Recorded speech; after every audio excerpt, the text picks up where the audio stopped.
Coming up next, The Crunch with Cam Slater. Conversations with a side of controversy. Every Thursday from 4 p.m, right here on RCR, Reality Check Radio.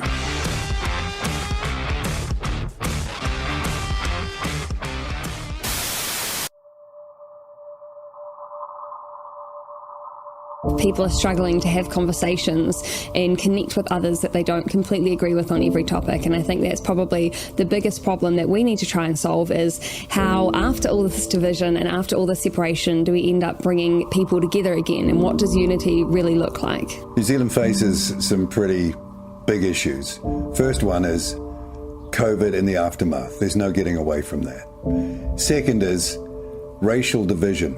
It's been ginned up and it's dangerous.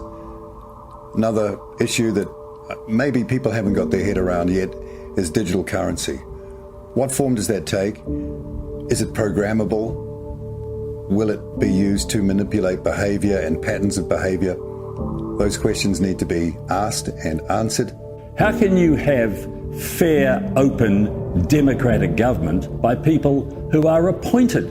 It's a ridiculous idea. And if that idea is taken to its zenith, then this country is in real trouble, because democracy, one person, one vote, where every vote is of equal value, has got to be the foundation of a modern New Zealand. What's true, what's not true, how our kids are to be educated.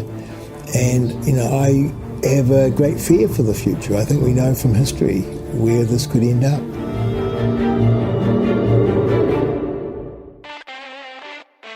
This is The Crunch with Cam Slater.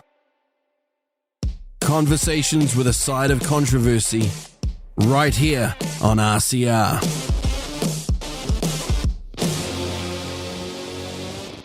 Welcome to The Crunch on Reality Check Radio. I'm your host, Cam Slater, and this is the place we crunch the political issues and cut through the politicians' spin. We're back, baby. That's right, we're back. And as you all know, our fundraising efforts have been successful, and we're back on air, despite all the naysayers and the negative Nellies. I'm so pleased to be back, as not preparing my show left a great, big, enjoyable hole in my life. And given the short notice, we have a somewhat truncated show this week, but we'll be back at full noise next week. Not to be deterred, though, I've managed to get hold of Simon Anderson, the citizen journalist who filmed much of the violence at the Posey Parker Let Women Speak event last year. And, of course, we'll be hearing from Cam's buddies again, and it'll be great to hear what they have to say. I'm going to make it a bit of a free-for-all chat, and we'll see what they've got to say and about us coming back and us going off here and what they want for the future. And, of course, we'll have the mailbag to get your feedback. Don't forget to send comments to inbox@realitycheck.radio or text to 2057. Welcome back to The Crunch, your go-to spot for all things real, raw, and relevant about politics. And boy, it's amazing to be back. That's right, Reality Check Radio is back on air, and we are ready to rock your world here at The Crunch. That's right, folks, we've been eagerly watching the clock, waiting for this moment, and now it's finally here. It's time to celebrate, because as of last weekend, we hit the target, smashed through the ceiling, and we've secured the funding we needed to make this comeback a reality. You can all take a little victory dance. 3.5 weeks ago, we put out an SOS for help, and you all responded with an avalanche of support. And now it's full steam ahead, folks, and we couldn't be more thrilled. But none of this would have been possible without the unwavering support from each and every one of you. So from the bottom of my heart, thank you for rallying behind us in this campaign. Your contributions, whether big or small, have all made the difference. And let me tell you, with the funding pouring in, we're gearing up to make some big moves. We have a plan to tackle the challenges looming on the horizon as well. With a calendar packed with campaigns, we're ready to roll up our sleeves and dive headfirst into action. But hey, as we embark on this new chapter, expect a few bumps along the way. We're going to make some changes, tweaking our approach, and we're even throwing talk back into the mints once the tech is up to speed. So buckle up, folks, because we're all in for a ride as we adjust to these exciting new developments. And let's not forget about the mainstream media. They danced on our grave, but so far we've been met with stony silence. Now we're back. They've played our comeback like it has never happened. But we don't care. We're here for you, not them. We're ready to make some noise and show the world what we're made of. So buckle up, dear listeners, because the excitement is palpable, the energy is electric, and we're about to embark on a journey like no other. Get ready to smash through even more barriers, challenge the status quo, and make some real waves. Together, let's make this comeback one for the history books. We're back, I'm back, and I couldn't be more pleased. Enjoy the show. Simon Anderson made a name for himself on X, or Twitter as it used to be called, in the wake of the Posey Parker event, where he filmed and helped identify many of the violent men dressed as women who succeeded in shutting the event down. I wanted to hear what makes him tick and what he thinks about the new media landscape and a few other topical issues. Simon is on the line with me now. Simon, welcome to The Crunch and welcome back to RCR. Good afternoon, Cam. Thank you for having me on. Yeah, we're back on air. You're the first person that I've spoken to since we had our little hiatus. I thought I'd introduce the audience to someone they might have seen on X or on Facebook, and put a voice to the person behind the camera. Now, tell us a little bit about yourself. All right, I will do. I'm by trade, I work in an esoteric field of technology called enterprise architecture. But I came to prominence last year for filming demonstrations, in particular the Let Women Speak event where Posey Parker was assaulted in Albert Park. And subsequently to that, I've been getting along and filming those sorts of things and filming interesting events in and around Auckland, kind of trying to create some sort of hyper-local news as a bit of a contrast to what we get from the legacy media. And alongside that, I do a bit of writing as well, and I write on topics. I've written once for the BFD, which was a real pleasure for me, and for Liberty Itch in Australia, commenting on New Zealand affairs for an Australian audience. That's the thing, isn't it? We're not well served by the legacy media in dealing with a lot of these issues, particularly around the Let Women Speak issues. What was going on there with Posey Parker, it was a travesty, basically a bunch of men assaulting women and thinking that they're all okay with that. Yeah, and that was really the thing, and it's what brought me to prominence, but also as a sort of a broad social trend. It was fascinating because it woke people up. Like they were seeing the legacy vestigial media concocting a completely fabricated narrative around those events about how it was all peace and love and rainbows and unicorns, and contrasting that with the footage that me and other independents were producing and publishing that showed the truth of what happened there. And I think that turned a lot of people off, a lot more people off to the vestigial media, which is great because the truth tends to come out. Independent and factual news organizations such as RCR, such as the BFD, gain audience, or at least I'd like to think so. Yeah, I mean, you've garnered quite a large following on X now, just poking a camera in people's faces and asking them questions, kind of what journalists used to do. They don't seem to do that anymore. But you haven't got any sort of fancy gear, have you? No, not really. I just really make do with bits and pieces. I think that the only really specialist piece of equipment I have is an expensive Insta360 camera, but which films that interesting 360-degree footage, which has proved so useful, particularly in large crowds. But that's not particularly an expensive piece of equipment. It's about $1,200. Other than that, I'm very much reliant upon using free software. For my other recording devices, I just use cell phones and things like that, because at the end of the day, it's the content that matters, and most people are consuming it in places like on social media. So the fact that most of it is 1080p resolution, or I can go up to sort of 4 and 6K, but to be honest, Cam, most people just watch the 1080. Yeah, you've had a little interesting interaction too on Ponsonby Road recently, where you managed to catch Jerry Brownlee, the Speaker of the House, with Golriz Garriman having a coffee out in public after Golriz Garriman resigned in shame, really, with their shoplifting sprees and the pending charges that we're waiting to hear what the sentencing is on. But catching them in the wild, that's a bit of a get.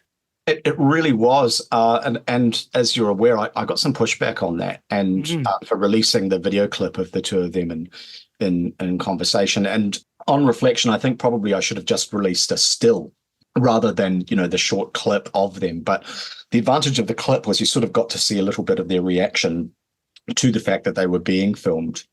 But some people made the comment that they thought that it was overly intrusive, and to just really sort of assuage those sorts of concerns, I think I could have just produced the still, which would have served my purpose to say, look, as evidence, this meeting very much did occur. Here's the photographic proof, and to ask the real question, which is why is someone as prominent as Jerry Brownlee interacting so publicly with someone who's had such a significant fall from grace, while proceedings in her matters are in front unresolved. Yeah. I mean, that's the thing. That's the question that I had. I don't think it's neither here or there whether you produced a still of it or a video. I don't think that matters, right? You captured something that was unusual, where an ex-MP was being visited in Auckland by the Speaker of the House, who normally resides in Wellington or is home in Christchurch. So no real reason to be in Auckland and to then catch up. Now, there may be an innocent explanation. I can think about 4 or 5 innocent explanations for that, but it begs the question, what was happening? What was going on? She had resigned as being an MP. She had left the House, was no longer an MP, had been before the courts, was still awaiting sentencing. Why is the Speaker of the House meeting an ex-MP? It can't be to do with parliamentary business. No, one would think not. And there are 2 aspects of that really struck me. The first was the location. It actually wasn't Ponsonby Road. It was Federal Street by Sky City. Oh, right. Okay. Even more public. Which is very public. And also, in terms of that location, it is half a block away from the district court where her matters are being considered.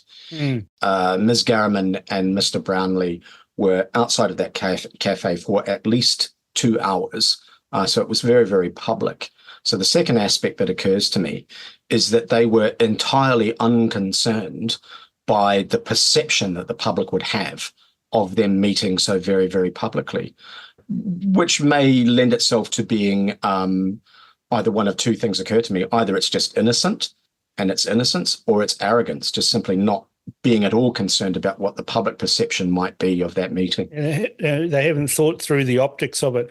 But I don't understand the criticism, because if Jerry Brownlee's involved in something, well, that's a matter of public interest as of right, because he is in a senior position, being the Speaker of the House. And Golriz Garriman is very much a public person. She might want privacy. She might not want to be filmed. But if that's the case, you wouldn't sit outside a cafe for 2 hours in public. If that was the case, you'd be inside and doing it privately, wouldn't you, if you wanted privacy? Yes. It's not up to you as someone walking past to decide, I wonder if they want privacy. They'll both one's a former MP, the other's a current MP and the Speaker of the House. That meets the public interest measurement or hurdle that people want to get over. What is going on here? It's a valid question. I mean, it could be innocent. But when you shut down and go into silence, give filthy looks to the cameraman, like Jerry Brownlee gave you the shade, you could see it in the video. They clearly didn't like being filmed. So then you have to ask, well, why? Yes. And those are the interesting questions. The why. Why were you meeting there? Why were you seeing this? That's what a journalist should be doing. But absolutely right. Yeah, but what we've seen is the mainstream media, the legacy media, they have a cozy relationship with those in power, where they rely on them, and so they don't tend to get up in their grill so much because, well, we might get some access refused. Whereas people like you or I, we don't care about that. We just care about the story. It. That's precisely it. And a lot of the criticism that came my way was from those sorts of people, the kind of the media establishment types who do have those sorts of relationships to maintain with politicians. But I thoroughly concur with you, Cam, and a point that you made about a journalist asking those sorts of questions is precisely correct. And this video footage did there were a lot of impressions of it on social media. A lot of people have seen it, and it has at least drawn the attention, one would think, of the movers and shakers within the parliamentary precinct. But to my knowledge, not only has Parliamentary Services or Mr. Brownlee not addressed this matter at all, no journalist has asked those questions. And I'm not really sure how best to proceed here. I think one of the constraints is that Parliamentary Services itself is not subject to OIA. So when it comes to the Speaker's office, actually getting any sort of transparency from what is a fairly opaque office can be rather difficult. At least I don't know how best to proceed to try and obtain that sort of information. Well, it probably actually can't obtain it. You're right. I mean, that's the thing with the Official Information Act. There's a lot of misnomers out there about the powers that are available under the Official Information Act, but it only applies to official information. And conveniently, the members of Parliament, when they pass that law or have amended that law, have exempted and continue to exempt parliamentary services from that. Now, there's some valid reasons for that. MPs dealing with highly personal stuff all the time, immigration issues or medical issues or things like that, and having that sort of information released to the public via the Official Information Act could be harmful. But then again, the Official Information Act has Section 9 in it, particularly Section 9, subsection 2, Part A, which is for the protection of privacy of people that aren't subject to the Official Information Act, private citizens, etc. And routinely that stuff is redacted from any sort of Official Information Act request. But you're right, it is hard.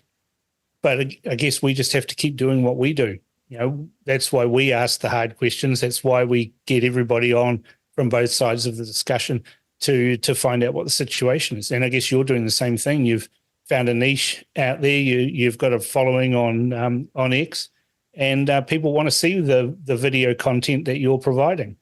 Yes, it is rather unusual. When I I've followed your career for many years, I think now decades.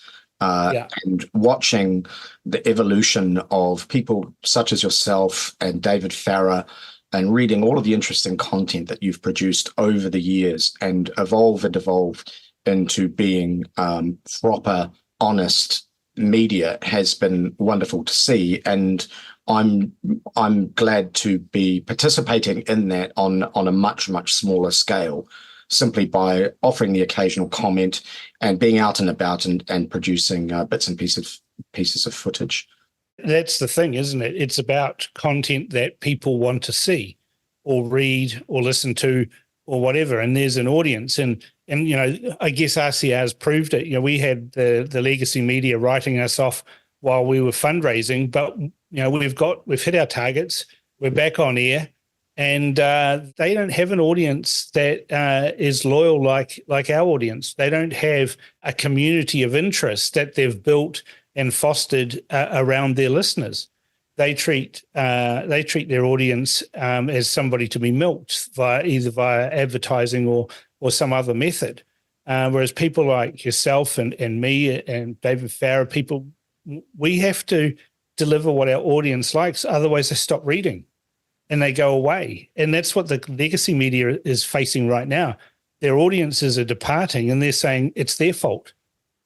You know? Yes, it's astonishing. And I wrote that in my most recent article for Liberty Itch about the fact that they are actually declaring war on their own audiences. And another point that you made that I'd like to address is that you're absolutely right. Like when I encounter people who follow RCR, the dedication of your audience is really something. I mean, they really do value the work that you do, and they're very, very loyal to you. And the loyalty is hard to engender, but extremely easy to lose. And when organizations, as the legacy media has done, compromise their integrity, as they have so publicly done, their audience flees in droves, and they're looking for accurate information, and it's where they come to other sources such as yourselves. Yeah, I mean, that's the thing. Integrity and trust walks in to an organization, but it leaves on a horse, is the old saying. That's how quickly you can destroy your organization, by refusing to act with integrity or trustworthiness. And we've seen the trust reports that have come out that people just don't trust the legacy media anymore. They see everything as opinion, disguised opinion as news, so they then don't trust the news, so they stop watching or listening, and then the revenues drop even further. But the mainstream media don't stop to take a moment to look into the mirror and think, well, maybe we're the problem. But instead they point the finger at their audience and say, well, it's your fault you don't trust us anymore because you're all on social media. So what? Yes, it's just astonishing, and the world has changed. And what I think is really fascinating is still how much public funding is provided to these organizations to produce what is truly almost invariably left-wing propaganda that people just don't want to watch because they can see it's not true. And while we have organizations like New Zealand On Air and the Public Interest Journalism Fund, or Radio New Zealand, Television New Zealand, these are costing tens of millions, if not hundreds of millions, if not billions of dollars, of taxpayer dollars to finance content which is firstly untrue, and secondly people don't want to consume. And in the meantime, as the world changes and new media becomes much more prominent, there is no support provided to more independent operators. No, that's right.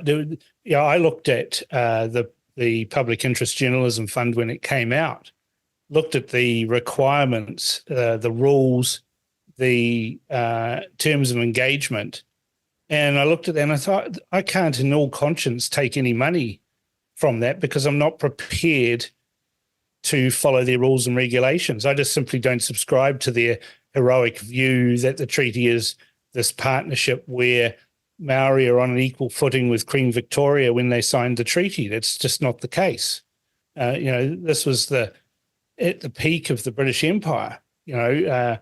It would carry on for a good number of years towards 1900, but in 1840, Queen Victoria was in command of almost half the world as the head of the British Empire.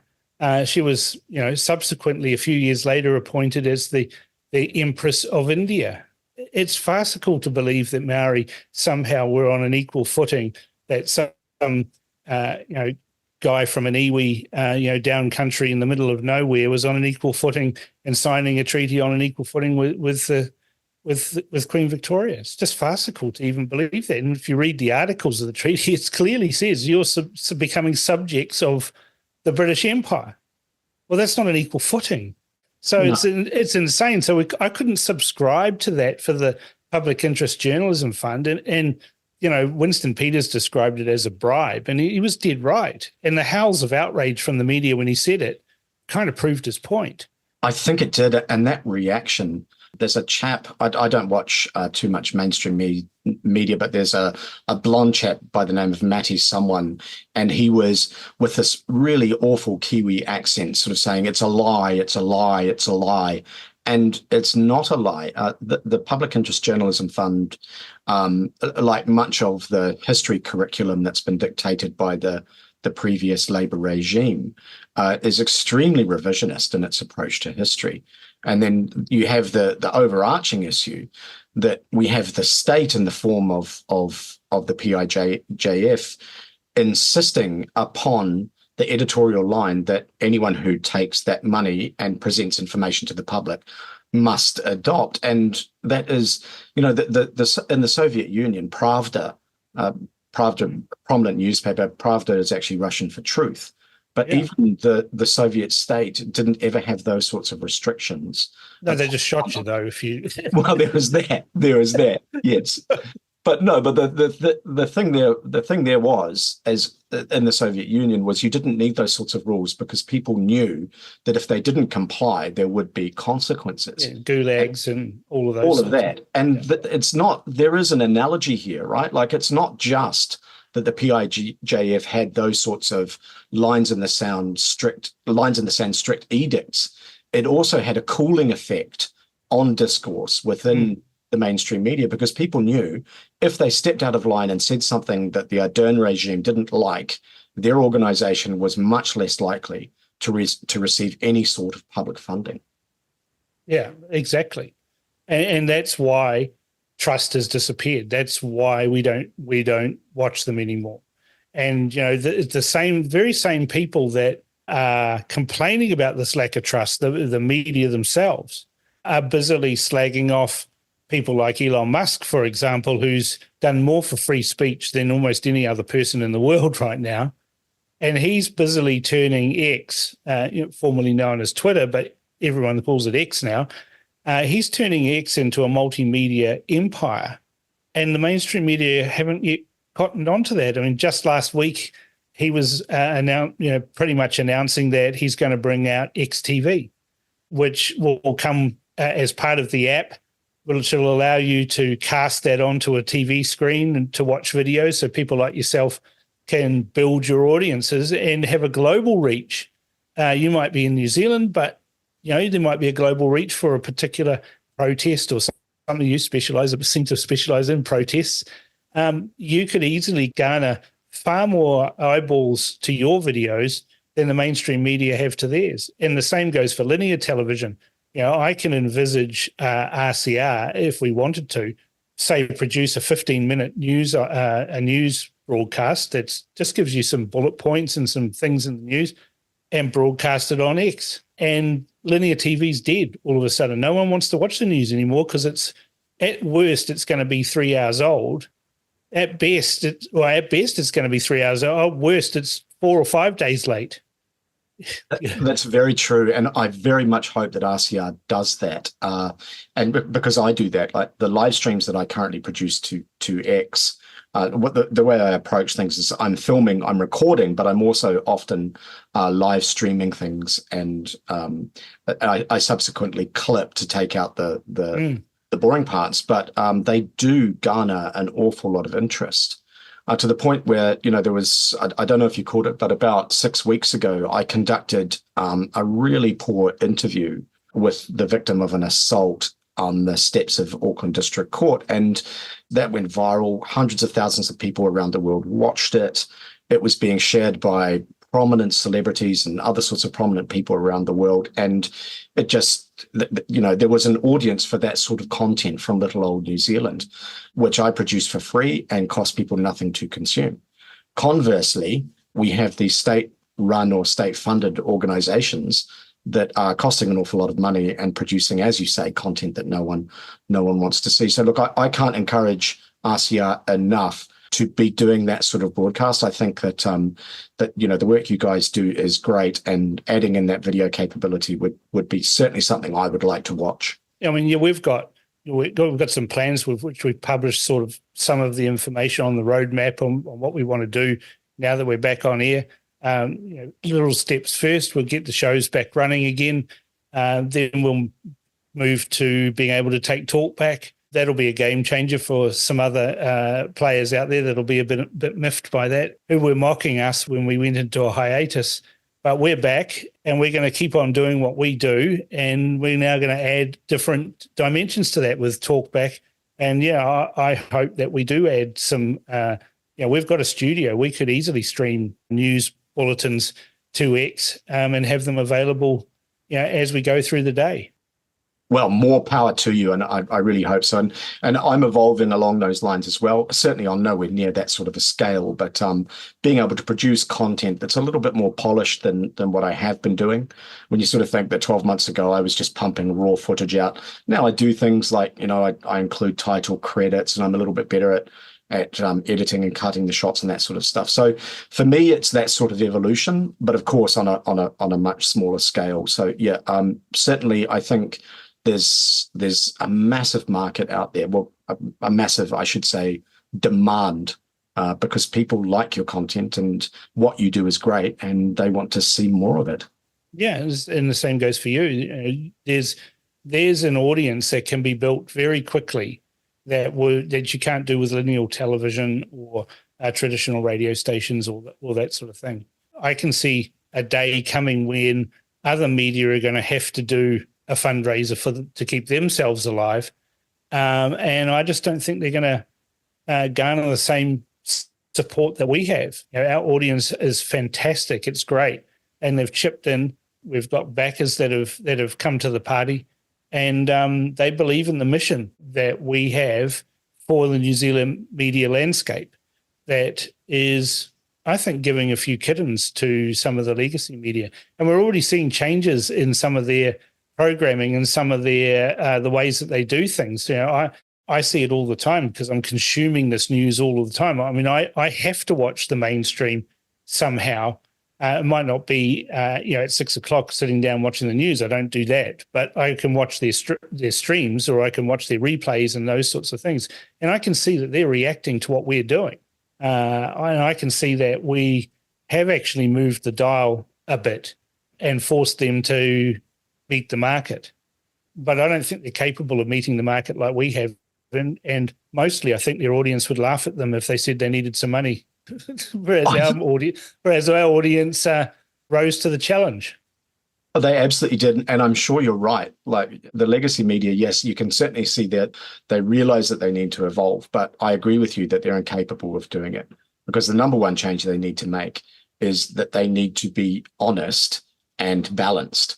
And they just cannot do that. There's just, in this country, the legacy media has such a left-wing bias that is not at all reflective of the zeitgeist of the times or the consensus of the populace. They just simply won't move away from it. You're never going to get these 20-something journalist graduates producing anything other than the sort of content that people want to read over a cappuccino in a Greyland cafe. Yeah, well, I mean, that's the thing. You take the New Zealand Herald, right? There's one journalist there who, I have an ongoing battle with, utterly dishonest, but, butter wouldn't melt in his mouth. But he's been running a series of stories about a business person who the police were pursuing under the Proceeds of Crimes Act, running articles about how poor and hard done by this Kiwi battler guy was and running a business. And then finally, after months and months of stories written by this journalist, we finally get the other side of the story, and we find out, well, actually, this guy that he's been saying is hard done by and the police have been doing things, that's untoward, and perhaps they shouldn't be doing that, and everyone should feel sorry for the guy. We now find out that this guy's got a history of health and safety regulation breaches, ignoring notices, poor safety records, which ultimately led to the death of a tragic death of one of the workers. But we finally, after months of soft soaping this guy, the journalist has finally come out and given a victim's perspective to it, which makes you think, well, why did you write all that other stuff? You've had access to the court file. You've known the evidence that's being presented by the police and Crown Law in the case, and you bring it up now. It's only because I'm interested in what that journalist is saying and doing all the time that I can put all the pieces together. And most people may not have read all of those previous articles, but I implore them, they should, if they saw it and they saw the victim statement, go back and look at that same journalist and look at the articles he wrote that was in support of basically pushing the agenda of that business owner. And now all of a sudden it's flipped around. And that question that pops into my mind is, why? Why has that journalist done that now? Is the Herald distancing itself from the previous articles which were very supportive of that businessman because they detect that perhaps the hammer's going to drop and he is going to be divested of his assets and those sorts of things.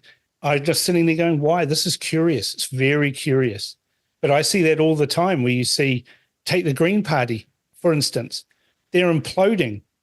But we've got this strange situation where in the polls, the Greens seem to be going up despite all of these poorly behaved MPs that have a high and mighty attitude towards the proletariat, to coin the terms that they're familiar with, being Marxists.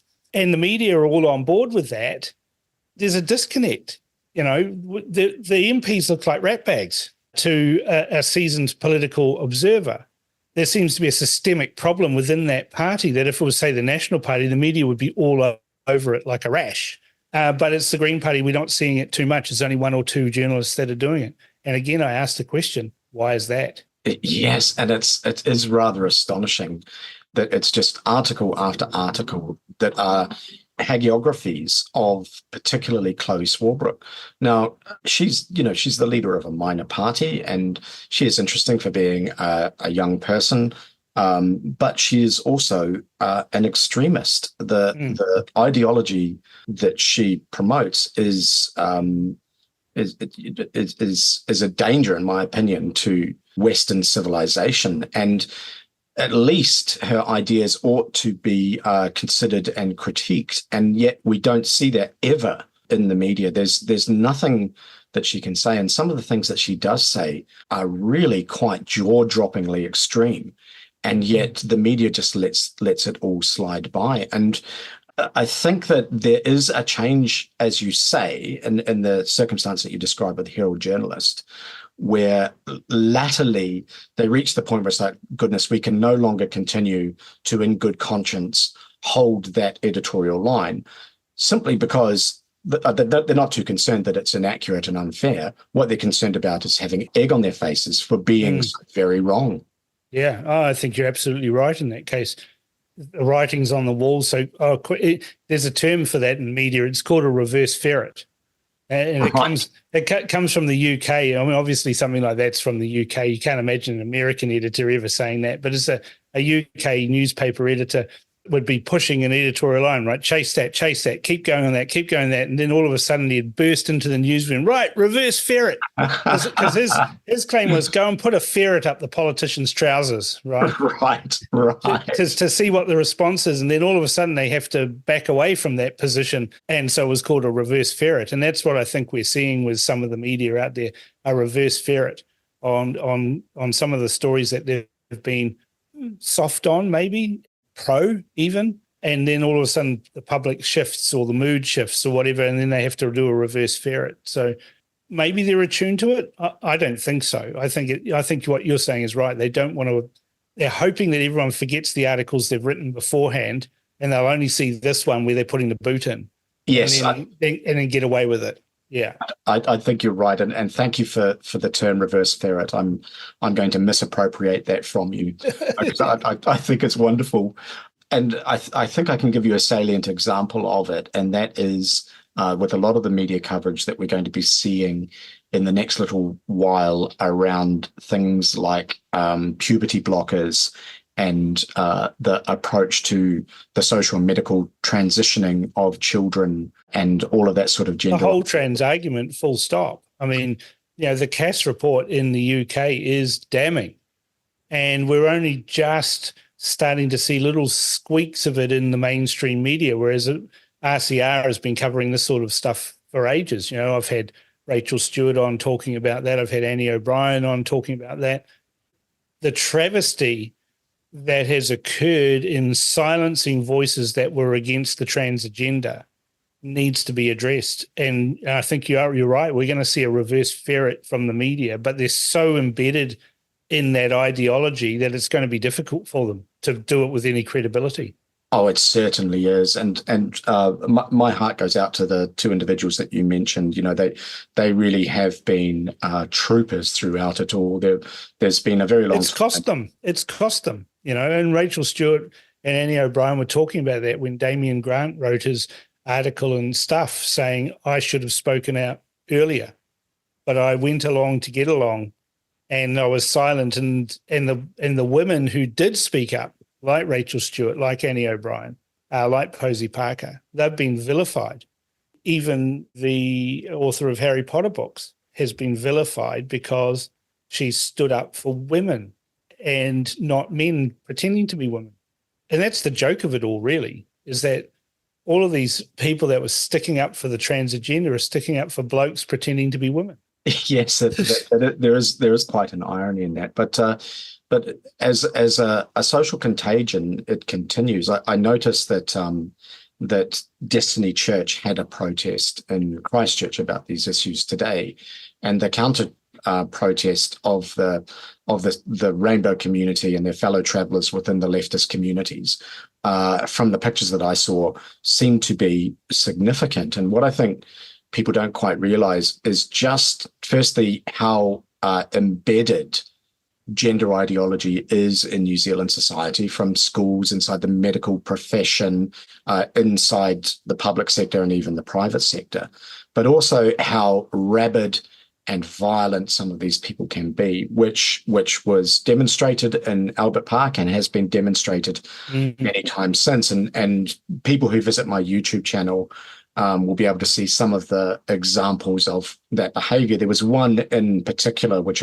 again went worldwide viral in the sense of allowing trans people to and people who subscribe to that ideology to speak for themselves. And I had a person do that outside an event where the Fijian agitator Chanel Lau was speaking, and it was just so outrageously horrid. It caught a lot of attention. But the point I want to make is that as these people's ideology is deconstructed by the truth and the facts of things like the WPATH revelations and the Cass Review, their reaction is likely to be extreme. And I can't recommend strongly enough that people treat them and this issue with a great deal of caution, because I'm very concerned that violence may ensue.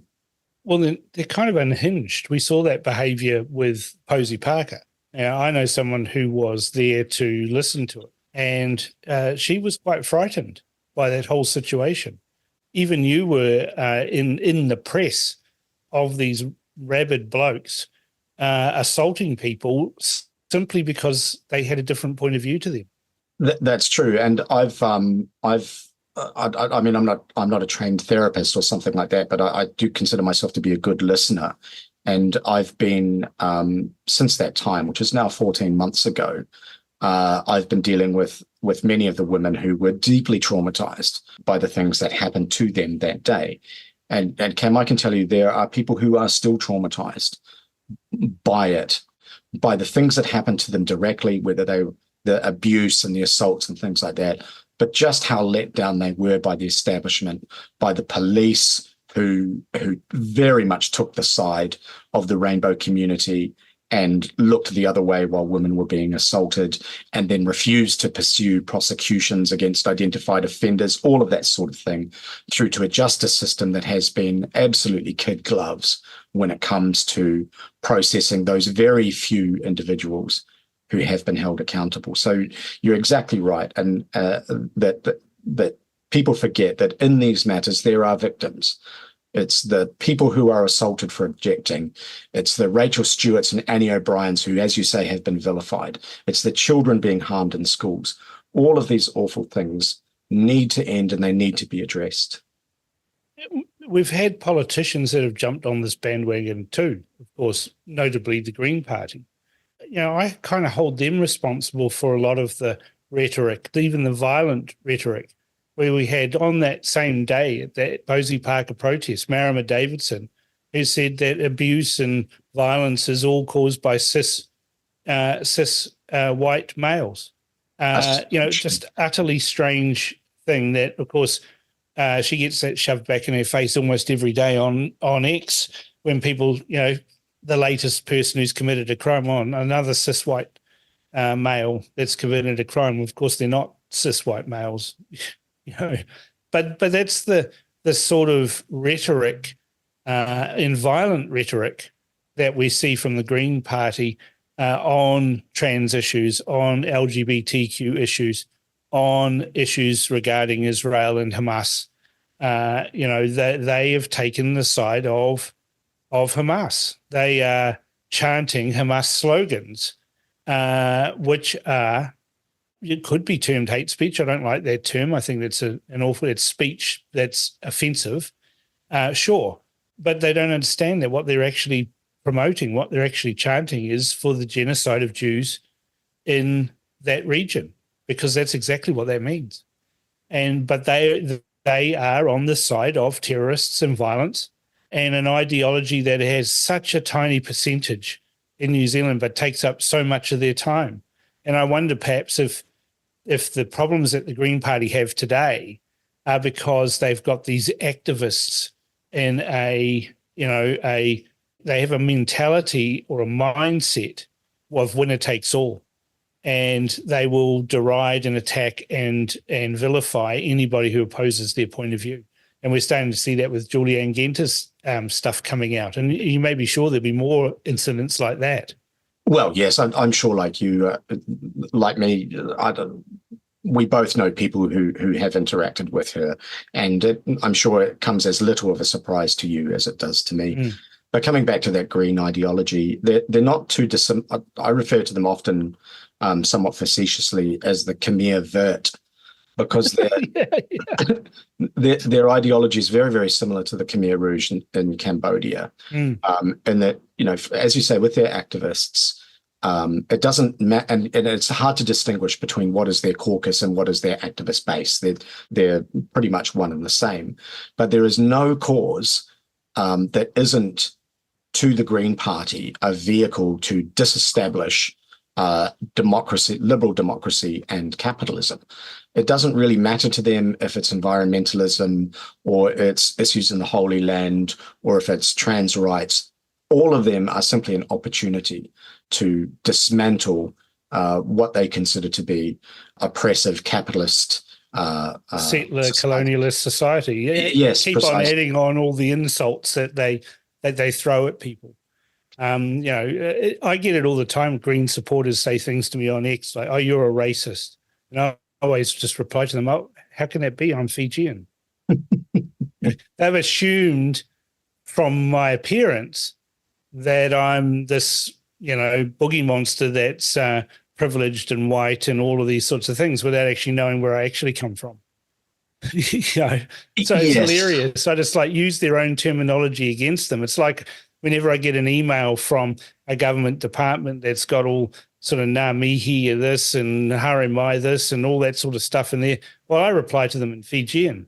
And the consternation that it causes them and the apologies that you get via email, "Oh, terribly sorry, I didn't realize you were Fijian," blah, blah, and then everything from then on is in, it's in English, but with the beginning and the end of the emails now in Fijian. They've gone and got somebody to do it. And it's just, I'm just playing with them, right? Because I'm using their own PC rubbish that they have to show them how stupid it is, but they're so stupid that they keep on doing it. Well, I have a similar but different experience where when people do that to me, I respond in French, and they don't bother to ever translate with me or make any sort of apology. What they do is that they come back in English and say, "Oh, look, we don't communicate in French." And I say, "Oh, okay, well, I don't communicate in whatever that was. It seems that we are, from appearances, we have English in common. Why don't we just continue to communicate in that?" You're as vexatious as I am. But that's what makes the world go round. People like you and like me who are prepared to rattle the cages of the elites, of the special and privileged people who have got there because they're an MP or think that they're special. I've known so many MPs, it's not funny. I've forgotten most of their names. That's how relevant they are to me, i.e. not at all. And I was brought up, my mother taught me to treat almost everything a politician says with complete and utter contempt. She would tell me, she'd say, "Oh, they're just saying that because that's what they want everyone to believe." She would invite in ministers, drivers and that to come in and have a coffee and go down in the pool room and play pool and that, while all of the politicians were upstairs, talking basically rubbish to each other and patting each other on the back. I learned more playing pool with the drivers, VIP drivers, about politics than I did talking to the politicians. Fantastic. So that's how I learned to rattle the cages of politicians, to not be afraid of them. Like, Julianne Genter saying something to me, or doing do you know who I am, or you really need to look at this. I don't really. No one's ever actually stood up to them and told them their pedigree. And that's what I've done in all of the years that I've been by writing. I've stood up to these people. Didn't matter who they were. It could be John Key. I mean, I got John Key's chief of staff once rang me up and told me to take down an article because the boss was upset. And I said, well, you don't pay me. There's nothing in it for me to take it down. But here's the thing, right? You're just the monkey. Why don't you get the organ grinder to give me a call? And maybe I'll consider it. Well, I never heard from him. So the post stayed up. They threatened me. They said, oh, well, you won't get access. I'm like, that's going to stop me. So Nikki Hager did the same. Oh, well, we're going to embarrass you. We're going to publish all your communications. No one's going to talk to you. You're going to be shunned. You're going to be. I was cancelled before cancellation was even popular. You were, and I just didn't care. It didn't faze me. I was asked by a journalist, aren't you upset you've embarrassed the Prime Minister? So no, embarrassment's his problem, not my problem. And when he's no longer the Prime Minister, I'll still be doing what I'm doing. And guess what? Where's John Key? Not in politics anymore. Oh, indeed. But I am. Yep. and you are. And there's more people like you coming out and thinking, wow, look, Simon Anderson can do that. I'll do that too. And there'll be more and more cameras everywhere recording every movement of these politicians and the cultural elites and the iwi elites, and doing whatever they want to do, and they're going to have cameras in their faces. And that's what the mainstream media have forgotten what to do. I think you're right. And I'm so very keen to encourage that, because what I do really is as simple as just pointing a camera at something and then publishing it to X. It couldn't be easier. I really encourage everyone to do that. The catchline that I use is that we, the people, are the media now. And we all are, right? Like, it's the content that people catch live that is the truth of matters and often gains prominence. And it's as easy as just whipping out your phone, pressing record. And if anyone out there is interested, I've written how-to guides on how I approach it, and that I've published on my blog. That's how Avi Yemeni got started. That's how, these guys have all got started the same way. Rukshan Fernando was a wedding photographer, wedding videographer. Now he's more of a journalist than that. That's how you get started. That's how I got started. And just what you just said then sort of like flashed into my mind that, the media, who, when they were originally described as the fourth estate in the 1700s, since then they've actually become the elites that they despised, that they used to hold to account. They've gone and created journalism courses at universities and at polytechs and things like that. They've created a hierarchy of themselves and where they've placed themselves in that, and become part of the system that they're supposed to hold to account. And it was only in about the late 1800s that we started to see media organizations and newspapers be created, which then grew into, as technology advanced, we had radios, then we had television and all those things. And everyone's going, oh, it's terrible. News Hub's finishing. What are we going to do without News Hub? Well, what we did 40 years ago when we didn't have News Hub is what we're going to do, right? Yes. So none of these things happened, or especially radio and television, none of those happened until the 20th century. And all before that, there weren't newspapers. There were pamphleteers. There was a guy with a little portable printing press who followed the railroad and telegraphed stories. And we're back at that, where people like you and people like, RCR, we're doing this, on the smell of an oily rag, but producing really high quality content that people want to listen to, that want to financially support. that's how it was in the 1800s. As the railroads spread, so spread news media, so spread pamphleteers, newsletter writers, all of those sorts of things that then grew into these great corporate conglomerates that are no longer fit for purpose. And so now we're seeing a readjustment to the way it was. I think you're right, and I hope you are, because it's an exciting time to be involved. Oh, totally, man. I'm just totally looking forward to watching the demise of the legacy media. Me too. Can't happen soon. And anything I can do to push them over that line to be like lemmings and rush off the cliff, that's what I want to see happen, and I delight in it every day. Anyway, Simon, we're pushed for time now, so I better let you run. Thanks so much for coming on and being on the first show back after our little hiatus, and hopefully the listeners will get some insight into what it's like to do what you do, and hopefully we can use some of your content on RCR as well. I'd be very pleased if you would, and thank you very much, Mr. Slater, for having me on. It's been a true pleasure. You're welcome. So there you go, folks. You can make a difference, even if you're just one person. Simon showed us how. Grab a phone, a microphone, and go start being a citizen journalist.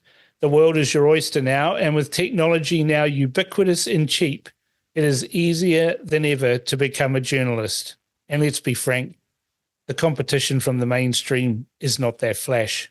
People like Simon Anderson are an inspiration even to an old warhorse like me. Tell me your thoughts on what Simon Anderson had to say by emailing inbox@realitycheck.radio or text to 2057. This is The Crunch with Cam Slater. Conversations with a side of controversy, right here on RCR.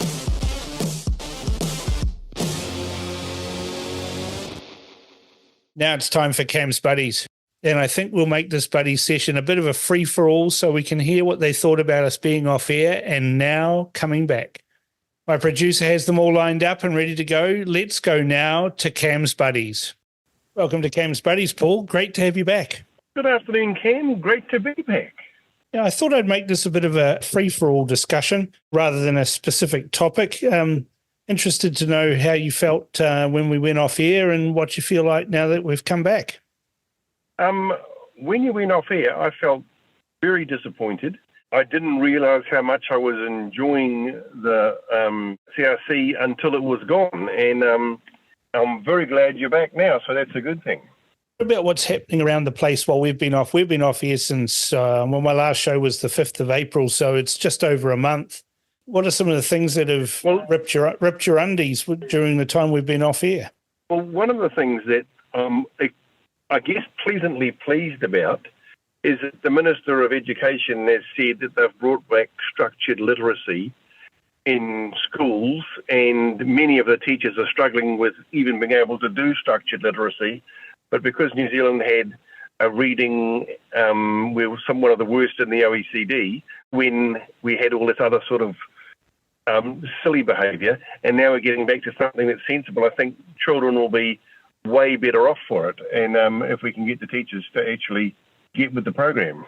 That's going to be the problem, isn't it? Because the teachers tend to cut up rough when there's a national-led government in place rather than a Labour-led government, but we've had probably declining educational standards for considerably more than 10 years, probably more like 30 years.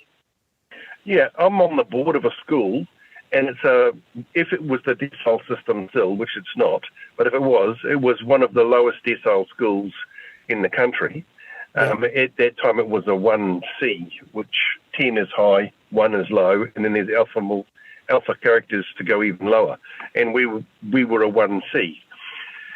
And we had 80% of our kids pass and go on to get university entrance. And one of the spectacular things that we did, that these kids that passed did, was they attended school. And so if you look at the stats of attendance for school, our school was at 80%. And 80% of the kids happened to be getting the pass and the university entrance and passing the other years. And it's amazing, if they attend school, they pass. So who would have thought? Probably, yes. But if you read the stats on it, last year the stats were at 50.9%, so not even 51%, attend school, which means 49% don't attend school. So if you're wondering why we've got an interesting group of young people coming upon our hands, if half of the kids don't go to school, one has to wonder, what do we think is going to be, who's going to be paying for our pension when we get older if the kids don't go to school anymore? Well, and what are they doing when they're not at school? Are they working, or are they committing crime? There's definitely mischief made for idle hands. Many of them are gaming, and many of them they've got mental problems from inability to socialise. They become stressed. They become all sorts of things. They've got all sorts of names for them now as well.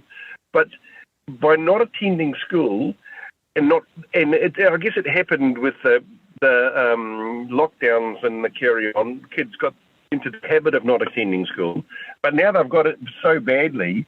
And I see that there's on the statute books you can get fined as a parent. I think it's $30 a day. Every day your kids don't go to school with a legitimate reason.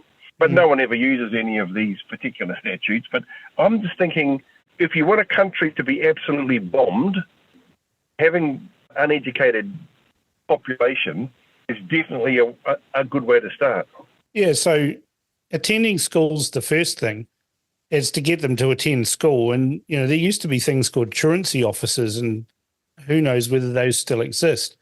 But getting them to go to school's the first... Well, I believe they do, but I don't think they do. I think that it's too overwhelming. They just don't know where to start. So they might do one or two out of the 100, And then what we need to do is address the curriculum, don't we? Because right now we've got schools, even at primary schools, where they're teaching kids, unuseful things like, I don't know, that if they decide that they can change their gender or nonsense like that. Yes, yeah, and they can go on the pill. They can do all sorts of things without their parents' knowledge because of some misguided privacy.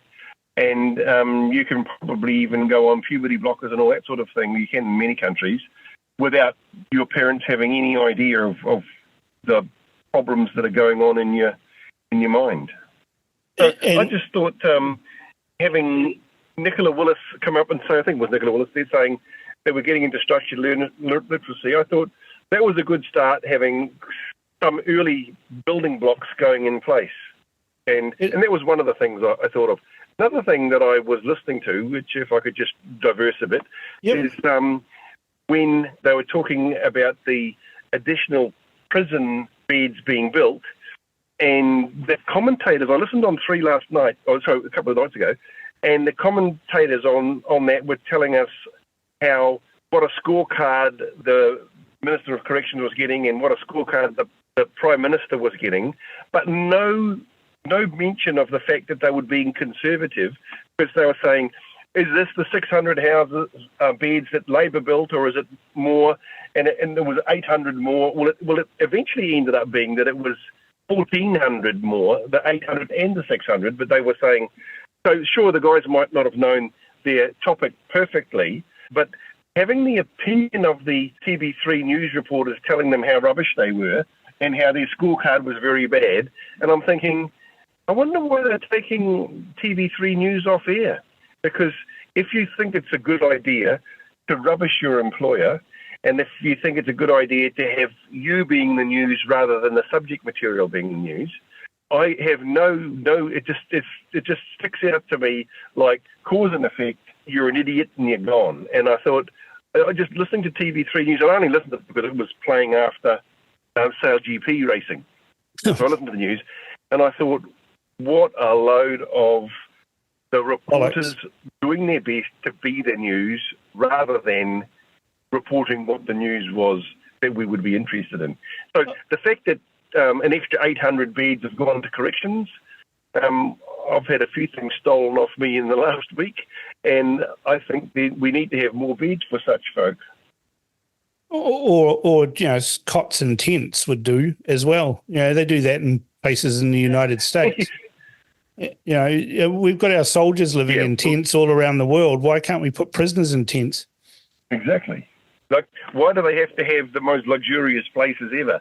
And I see that they burned down the high security wing the other day. And it was a while back now, I guess. But you just look and you think, really? There's just a whole lot of stuff here that's just complete bollocks. But you just talking about News Hub and TV3, on Tuesday they've announced that that the new host of the new news show that's going to be provided by Stuff, another failing media organisation, is going to be the same host that was on News Hub, which failed. And it's the most exciting thing in news that's happening in this is what she said. It's the most exciting thing in news that's happening. It's going to be innovative and it's going to be amazing. And I'm sitting there thinking, well, you read the news off a teleprompter, love. Nothing's innovative about that. We've been doing that for like 40, 50 years. And that just shows how out of touch. Nothing is amazing either. Yeah, they're just showing how out of touch with reality they are, that they're talking it up, that that the new news is going to be, well, it's going to be the same as the old news, but it's less Mike McRoberts. So I guess that's an improvement. But you know what I mean? They're sitting there talking themselves up and making themselves the news instead of just, why don't you deliver the news? Yes, we want to hear the news. Don't want to hear the news. Maybe that's something that RCR could look at, producing a news bulletin and putting that out on X, sidestepping television channels and putting it on X and Facebook and YouTube and all of those sorts of things, and just produce a straight news product and see how popular that is. Yes, because I'm sure that would be immensely popular just to state what happened rather than your opinion on it. I actually don't give a shit what your opinion is, to be fair. I want to know what happened, and then I can figure out with my mind, which, whether it's good or bad, it figures things out and it has its own filtering process. You tell me what happened and I'll tell you if I like it. So that's the thing about Elon Musk, just to segue into that. He's announced that he is going to launch what he's described as XTV, which will be built into the app on your phone, that you can then cast that onto a TV screen if you want to watch it in big. So you can get people like Tucker Carlson and that, I'll watch that show when I want to watch it, not when you want me to watch it. And I'm going to cast that onto my big screen so I can sit here in comfort and actually get some information I'm interested in. Exactly. He's not a silly person. I mean, Tucker Carlson is classic, isn't he? Yeah, when he had an audience of about 5 million when he was with Fox, and now his audience is something like 100 million on X. Right. So they're trying to say that he doesn't know what he's doing. Or that Elon Musk doesn't know what he's doing. He's one of the smartest men out there in business and everyone mocks him, but he just keeps on going. Yeah, and that cut the tall poppy is still very prevalent in New Zealand. I hear a lot of people saying things about how the Prime Minister, he's such a this or such a that, and I'm thinking, well, he's delivering on the things he said he was going to deliver on, and let's give him a go. Let's see. Now, he might not be the most articulate. He might make a few mistakes here and there, but the things he said he's going to do, he's starting to do. And then I see Winston's been overseas, and when he comes back, he gives a bloke who slapped New Zealand a slap back. He makes the news big time. It's like it's actually out of a copybook. Let's see if we can make Winston popular because he was waning in the polls. Nothing better have I seen in the last week. It's fabulous. The funny thing is that in Australia, Bob Carr's nickname is Beijing Bob. That's how much in the pocket of the Chinese he is. So he's saying he's going to sue Winston Peters. Winston will be laughing all the way to the next election with Bob Carr trying to sue him for defamation. We enjoy such fights because, especially when what he called him a shrill for the Chinese. Yeah. I mean, if anyone can work the definition of that out to something different than what he is, that looks like it's not defaming. It's only defaming to say it's defaming. Well, the Australian Financial Review described him as a Chinese puppet. Exactly. All right, I better let you run along, Paul. I've got Miles on the phone waiting in the wings, so we'll talk again next week. It's a pleasure having you back. Very good. And great to be back on the air again. I'm really enjoying it. Take care. Bye for now. Thank you. Bye. Welcome back to Cam's Buddies. Miles, great to have you. Hi, Cam. It's great to be back. How are you today? I'm feeling a whole lot better now that I'm back on air and talking with my buddies and getting some sensible discussions out there in the mainstream media instead of listening to the legacy media and their lies and carry on. So I'm interested to know how you felt with us being off air and how you feel now with us being back on air. I was like a lost puppy, I tell you. I didn't know where my home was. And now? Well, I can tell you, I've got a smile on my face that's 24 karat. Well, that's awesome. What else have you been doing in the past month since we've been off air, or what's ripped your undies and caused some consternation, and you've had nowhere to vent on it, like on this show? Well, I can tell you, I've got two topics I'd like to have a vent or a rant about. The first one is this horrific shooting in Ponsonby. Tone went there and shot a man in cold blood. Now, I hate to say this, but this comes back to the great confiscation where Jacinda Ardern said we'd all be safer. By confiscating all those nasty, evil black guns, we would have a much safer society. Well, I beg to differ, and I think that's back me up. Firearms crime, I think, is out of control in this country. And, Cam, guess what? It's not the licensed firearms owners who are the perpetrators. No, it's criminals. Why is it that the licensed firearms owners are the targets of the great confiscation where all these nasty guns had to be given back? Why is it that the police are targeting licensed firearms owners? It's not the problem, in my view. What cracks me up is that whenever there's a shooting like this, for the next 24 hours, the police are all standing around with firearms themselves. It's kind of like shutting the door after the horse has bolted. If there's a dead body on the street, it means the police have actually failed. And then standing there is doing what? Giving comfort to people? There's not going to be another shooting there in the next 5 minutes or even the next week. So why stand there with all of these firearms while they're doing their investigations? It's ridiculous. It's typical of the police posturing. And this crime is horrific, there's no doubt about it. But in my view, it is a criminal element that has gotten out of control because the Ardern Labor government let the criminals go, gave them basically free rein. And I'm very angry about that. And I think that the recent announcement of $1.5 billion for prisons, I'm in the sidelines cheering that on. Well, I think we could do it cheaper. I mean, I just had Paul discussing that, and I was saying, well, if we send soldiers overseas to Afghanistan or Iraq or any other place that we send troops to, invariably they're housed in tents with a very basic cot to sleep in. If it's good enough for our soldiers to do it, then I think it should be good enough for our prisoners. Yeah, let's not get me started on that. I mean, my main push was for tonight's discussion was about how the police have lost the trust and cooperation of the licensed firearms owners because they've been conducting what literally amounts to a program against them from the days of the confiscation. And I'm over it for one. But I'd like to move on to my second topic, which is Winston Peters, which is far more entertaining and gives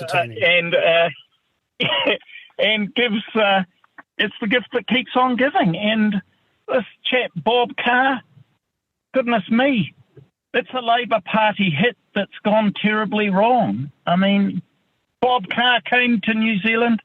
He spoke at a Labor Party function. He had a cheap shot at Winston Peters, and Winston Peters hit back. Guess what? The media is wrong. Winston Peters has got the upper hand, and I'm enjoying every second of it. Yeah, it's delightful. I'm glad to have Winston back in the country. Actually, it's a whole lot more entertaining when he is, especially when he starts smacking the media up or all the woke wombles that are out there who seem to think that their voice matters. And Winston disabuses them of that notion rather loudly and rather frequently, and it's entertaining. Well, isn't it great? You know, this was, I believe, a pre-planned Labor Party hit on the foreign minister and foreign policy, and it's gone terribly wrong for them. The mainstream media have all, of course, piled in behind the Labor Party, but they forgot they're between a rock and a hard place, and Winston Peters is that hard place. And I, for one, wouldn't like to be the man to come up against a chap like Winston Peters.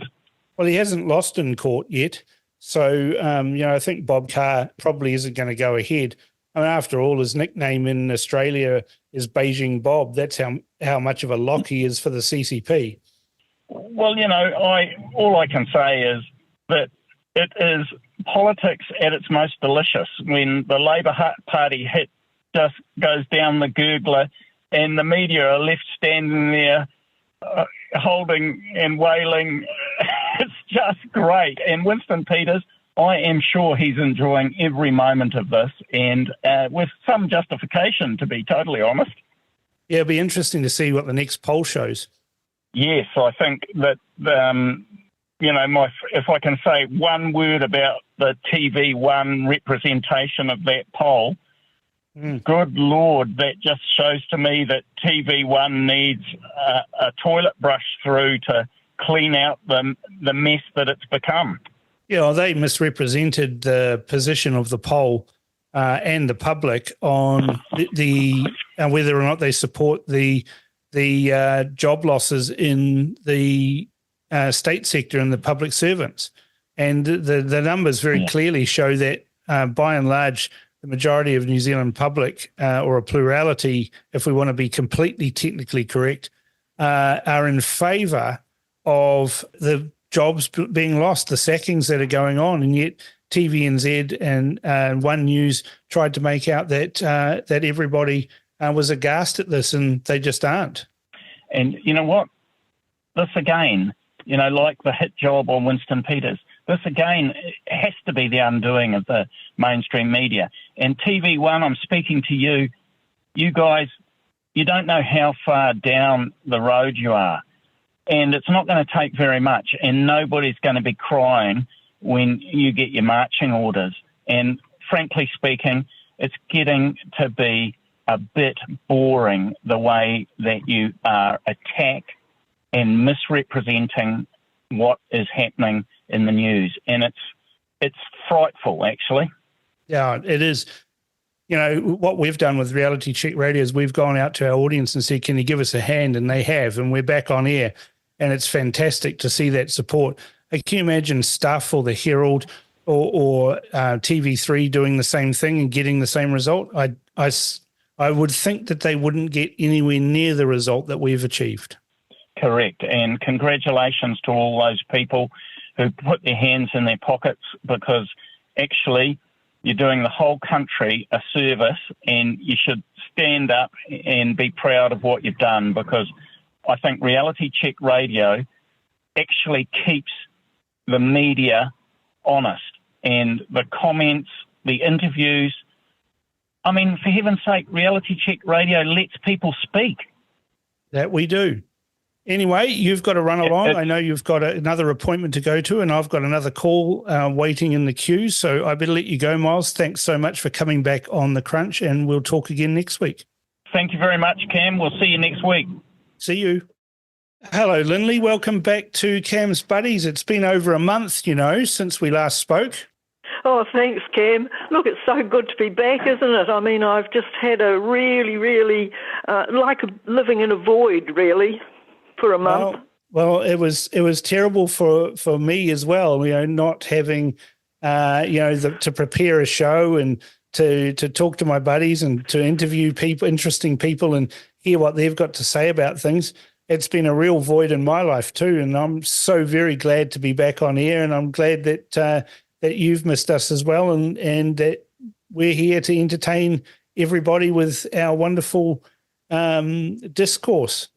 Oh, I know. The thing is, I don't think you people realise how you've sort of formed a family, really. You know, there's a real connection to RCR, and there's so many people that have been isolated, you know, during the pandemic and everything, and they've been pushed on the outer, and a lot of them ridiculed and demonised, and they've then formed a connection with RCR and feel safe and secure there, and then all of a sudden it wasn't there. It was a really horrible feeling. It was like being lost in a boat out at sea. Well, it was a horrible feeling for all of us, but you know, just talking with Miles, I said, you know, this in your comments regarding a community, it's true. We've built a community of interest. We may not all agree on anything 100%, but we know that if we speak up and we want to have a word like you do on Buddies or using email, that our hosts are going to read those out. We're going to take the brickbacks with the bouquets, and that's what a media outlet should be like. And you're right, it is a community. And I put the question to Miles: do you think if Stuff or the Herald or TVNZ or News Hub went to their audience and said, can you help us out, they'd get the same result as we have? I would doubt it. And, of course, it's the safety aspect with RCR. I mean, there are opinions I don't agree with on it, but I know I'm not going to be lambasted or ridiculed. That's the difference. Yeah. And you know, with the other media outlets, you still cannot bring up a talk back or put anything on social media or anything questioning COVID, climate change, racism, and a few other topics, because if you're not on the favoured opinion, you're just going to be demonised and ridiculed, and I think that is the huge difference. We have a real feeling of safety. It's a little bit like a nurturing feeling. We know we're not going to be treated like that, and I think that's just so important, because you can disagree with somebody and just let it slide. You don't actually have to hammer them for it. No, that's right. I mean, I don't agree with some of the opinions of other hosts or guests that might be on RCR. We shouldn't. We live in a vibrant democracy and society where, you know, the rule of law and freedom of speech should be paramount. And this homogenized view that we all have to have an agreed perspective or agreed point of view is just wrong. What makes us a great station, what makes us a great community, is that we can have those differing opinions who will fight their corner vociferously, but go and have a wine with them afterwards, or a cup of tea, or whatever. You don't have to take it personally. You can debate the ideas, but you don't have to take it personally. No, well, that's the absolute difference. It really is. But I have had an interesting time while I've been away, which I'll just briefly talk about, because you did say I could talk about anything. That's a terrible thing to say to a woman, isn't it? It shows how free we are, how free and unencumbered we are at Reality Check Radio. I know. Anyway, this is something that you know a little bit about, and I'm following your case with great interest. So this is not in opposition to what you're doing. It's just an interesting thing that I have gone through in the past month, and it's about pathways, really, and it's just pathways for the average person. And I made a New Year's resolution to optimise my health and fitness parameters. Oh, great! So I went off to the GP to try and get a base of what those parameters might be, and I also wanted a basic mineral test, which would be in line with deficiencies in our local area, so based on deficiencies in animals and racehorses, which I know a little bit about. Yeah. Because we have to be the same, because, you know, we're eating off the same soil. Yep. So anyway, I got absolutely nowhere, and I found there was just no pathway for the average person to actually establish any of this information. And at the end of it, I came to the decision that they probably, in some funny way, the health system has become that they're really happy for us to be like a drone with a half-dead battery, you know.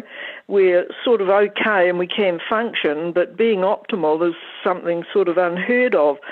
And I had a real struggle, so it was interesting.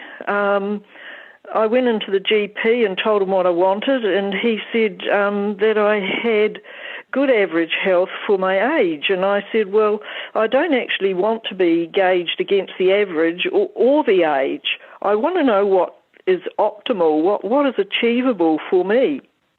And he said they have no parameters for that at all. They just have a guide, you know, which is based on average ranges, but they don't have anything on, you know, what might represent a really optimal, fit and healthy person. So that was a first shock.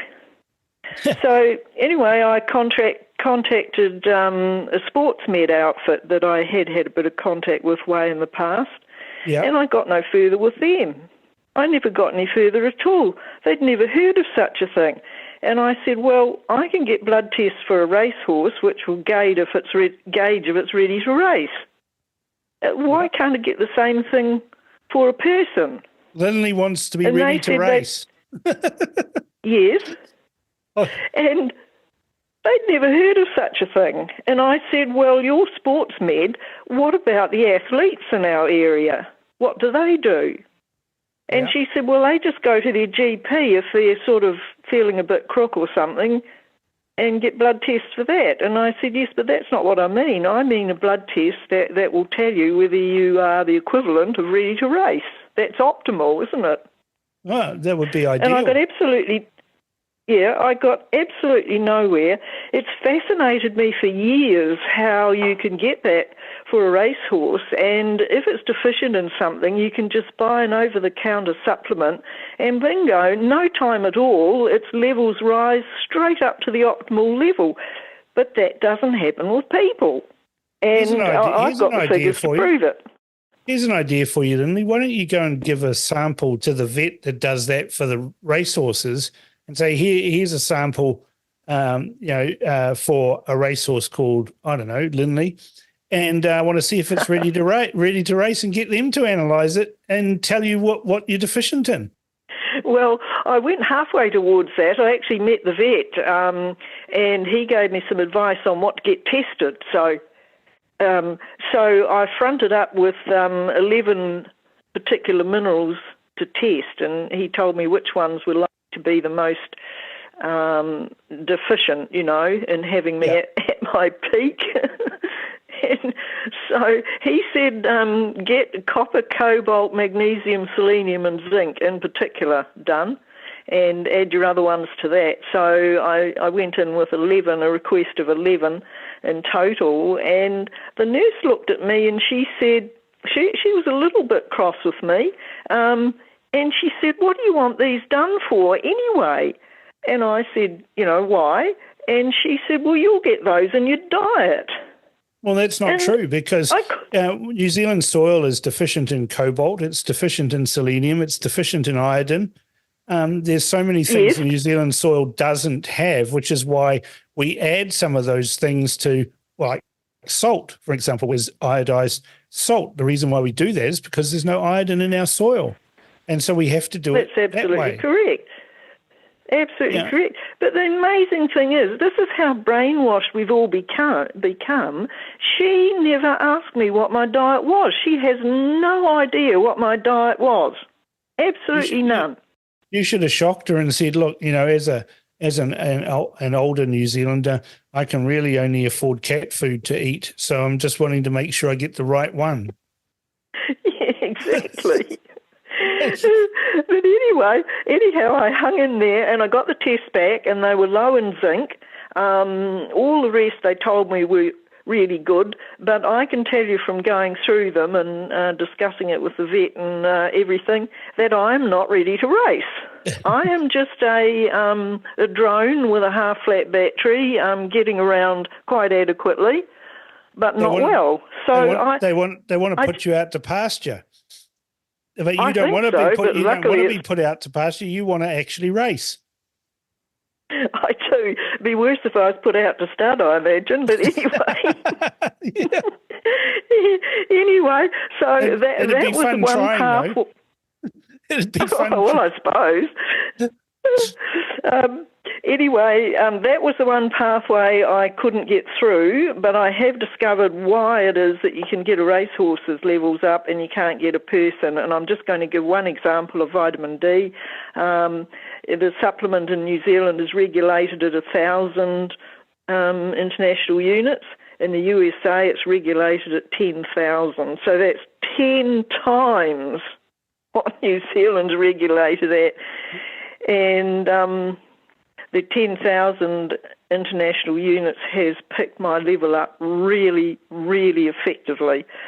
So that's why it is. Yeah, that's really interesting you say that, because they say, oh, look, the required dietary supplements that you take is 1,000, and then you get a recommendation from someone who knows what they're talking about. It's, no, you need to be taking 10,000. And but you can't get them. Well, no, you just take 10 of the 1,000 ones. Well, you'd be poor in no time, and they know it. They know you're not going to take 10 of them. Yeah. Your bottle would be gone in 3 days, So anyway, that's why the racehorses and farm animals, you can get them right very quickly, because the over-the-counter supplements for them are not regulated down to a really, really low level. So I find this really interesting. Yeah, exactly. It is very interesting, which is why I talked to Gary Moller, because that's exactly what he focuses on, is the deficiencies that are in your body, and then what you need to supplement that in the form of powders or particular dietary changes. And, the changes in my life as a result of focusing on diet and those deficiencies is huge, huge improvements. And so I admire you for doing exactly the same thing. Yeah, well, I've sort of been in this battle for years, but anyway, that's that one. Now, a very quick one, because I know we need to pay attention to the time. Got about 2 minutes. 2 minutes? Yep. Yeah. So my second pathway was trying to find out if my side effects from number one COVID vaccination, which I had, to find out whether they were in fact listed as they had promised me, and I can't get on a pathway to that at all. I just want everyone to know that. They have been vaporised. I've been round and round in circles with Health New Zealand, the pharmacy who listed the side effects. I've sent a complaint to Casey Costello, who is acting for seniors, and there is no trace of my listed side effects whatsoever. Wow. So there's no pathway to it. No, because if you don't have it listed, then they can't address it. And they'll say, no, they don't exist. Yeah, they don't exist, so no pathway for that. Mm. Yeah, so that's all I wanted to say today. Well, Lindley, it's been a real pleasure having you back, and you talking of yourself, putting yourself out to stud, had tears rolling down my face. So, but maybe we'll be able to clip that out and use that in another promo, seeing as you're already in one of our promos. Yes, the mouse is doing well. Yeah, there you go. Yeah, so the countdown mouse, but he was euthanized. The dirty little rat. Oh no, he's a mouse. Sorry, terrible. Shouldn't assume it's genus. Yes. All right, Lily, pleasure having you back, and we'll talk again next week. Thanks, Cam. Take care. Thank you. Bye. Welcome back to Cam's Buddies, Jimmy. Great to have you here. We're back, Cameron. People can hear our unhinged opinion regularly. I don't think it's unhinged. I think it's more mainstream, actually. No, thanks to all the donations. It's good to be back, and good to have a competing radio station back against all this woke non-rating station too. Yeah. Now, what's your topic this week? No topic. It's whatever you want because we're back and, maybe you've missed us a lot. You want to say how wonderful it is to be on the Crunch with you, Cam, or, something else. I would like to speak about when the TV3 announced that News Hub was closing and the wailing and gnashing of the mainstream media, howling that the taxpayer won't bail them out while continuing to produce stuff that no one wants to listen to. And then Melissa Lee having to take the fall for failing to bail them out. So yeah, Luxon appeased the media. I think that, why should they get bailed out, Cameron? Why? Yeah, why exactly? They shouldn't get bailed out. Why? We didn't get bailed out. Our listenership, our members, our foundation members, our listeners, the community that we've built that supports the mission that we're on, we got the money that we needed from our fan base. If News Hub wanted to get any money from their fan base, they'd find it zero because no one cares about them, but people care about us. Yeah, I mean, if enough people love News Hub, they'd be able to either fundraise or have an audience, but they just continue to produce news and media that no one wants to consume. Just as if you create inventions that no one wants to buy, you will go bankrupt. That's basic market reality. Why is the media immune to it? There is successful media stations in this country. Yeah, why don't they just copy them? Yeah, because they're not woke. Why do they think that they can just produce woke crap that no one likes, that no one wants to read, that no one agrees with? And not that news should be news that you agree with, but just at least balanced or, both sides. I continue to see it now, just today, So, the stuff about earlier in the week about the announcement of the large prison, the attacking over the Lux and Mitchell stuffing up their numbers. I mean, just rubbish, mate. Total rubbish. And did you see the rubbish on Tuesday with Stuff and TV3 announcing that their new fantastic innovative news show is going to have the same person that was on the one that failed? Well, the thing is, just they will sink, mate. It's only a matter of time. You just can't continue to flog a dead horse. What is innovative about presenting the news? It would be innovative if Stuff and News Hub produced a news show that wasn't full of opinion. That would be innovative, and I don't think they're going to do that. Or counterclaims to climate change, or counterclaims to the treaty, or anything.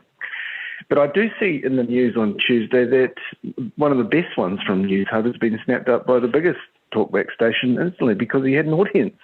That's right. The only one that ran against the grain. It's just so obvious, right? Yeah, he was the only one. He was the odd man out, so to speak. He's been snapped up because he did have an audience, because people valued what he had to say and the way that he conducted himself in the programs that he was on. He wasn't pushing. I know, and I just think it just makes so much sense. Whereas other ones the media blows my mind in this country. It's honestly just, we just don't have enough decent media.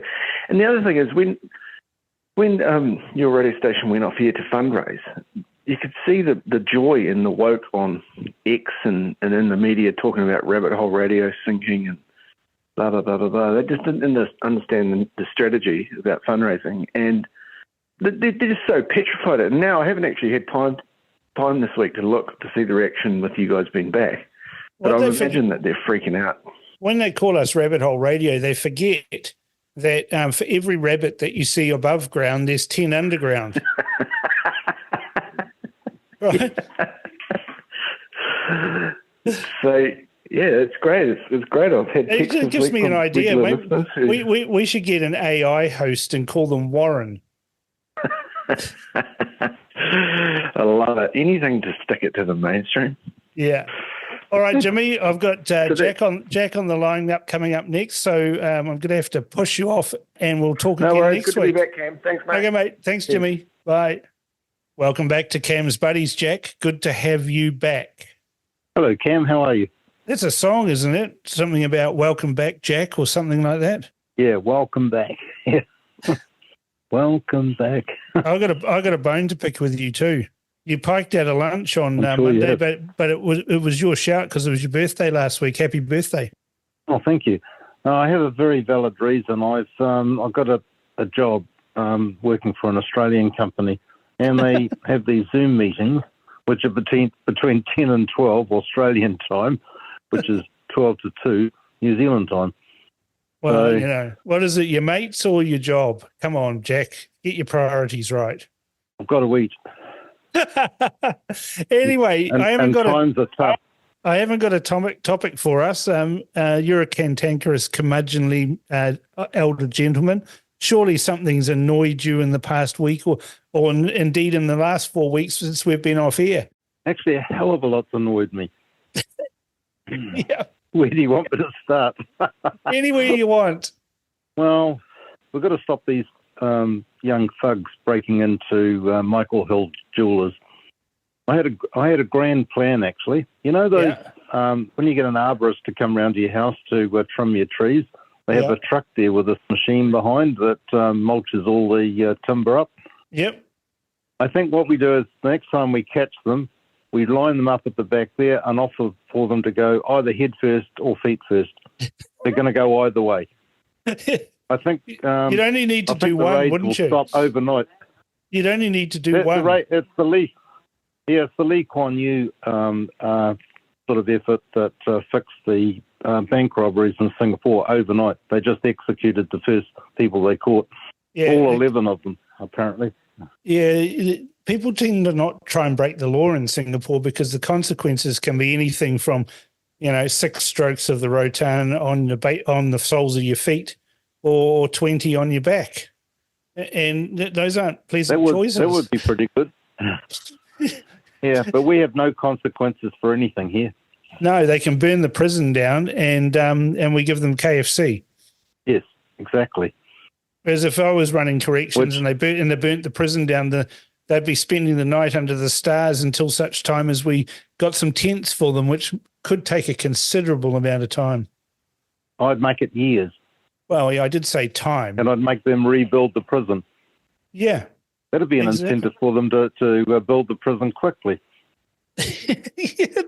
Well, you need labourers, and most of them that are in prison aren't fit for anything other than hard labour. So, yeah, that would have been a good idea. So it's the old fellas that have got the answers, isn't it? None of the young people have got the answers for this. They'd probably want to give them, blankies and KFC and give them little hugs and say to them, look, it's just you're misunderstood because you've been misgendered all your life. Exactly. And here we've got some thug who's just killed someone that's in 300 metres from where my business is. Yeah. I'm thinking, oh, man.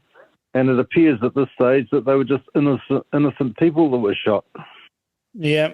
And we won't know the full story, but it's an interesting story that on Ponsonby Road, which is, usually the hoi polloi hang around in those locations.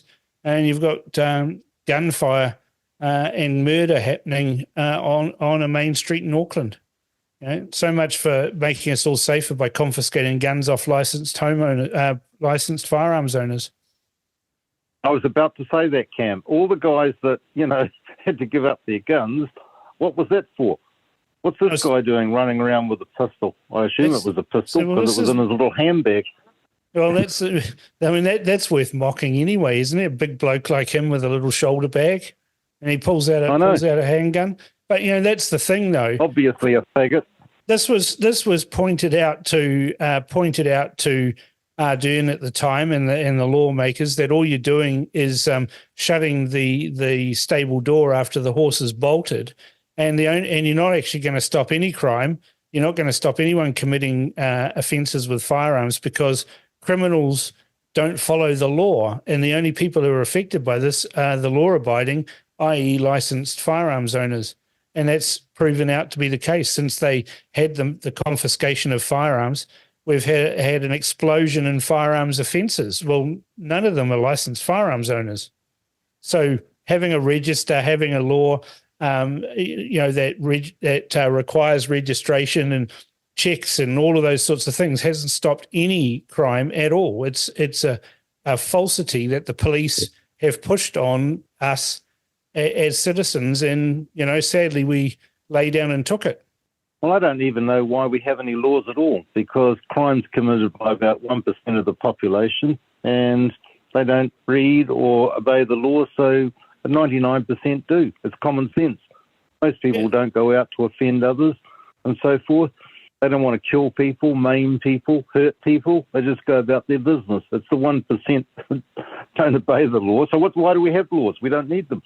Well, they're just annoying, aren't they, most of the time? They're impinging on our rights as free citizens to go about our business without any interruption from anybody or anything, and particularly the government. Absolutely. Name one thing that the government has ever done to improve our lives. I can't. I'm thinking. No. I can't.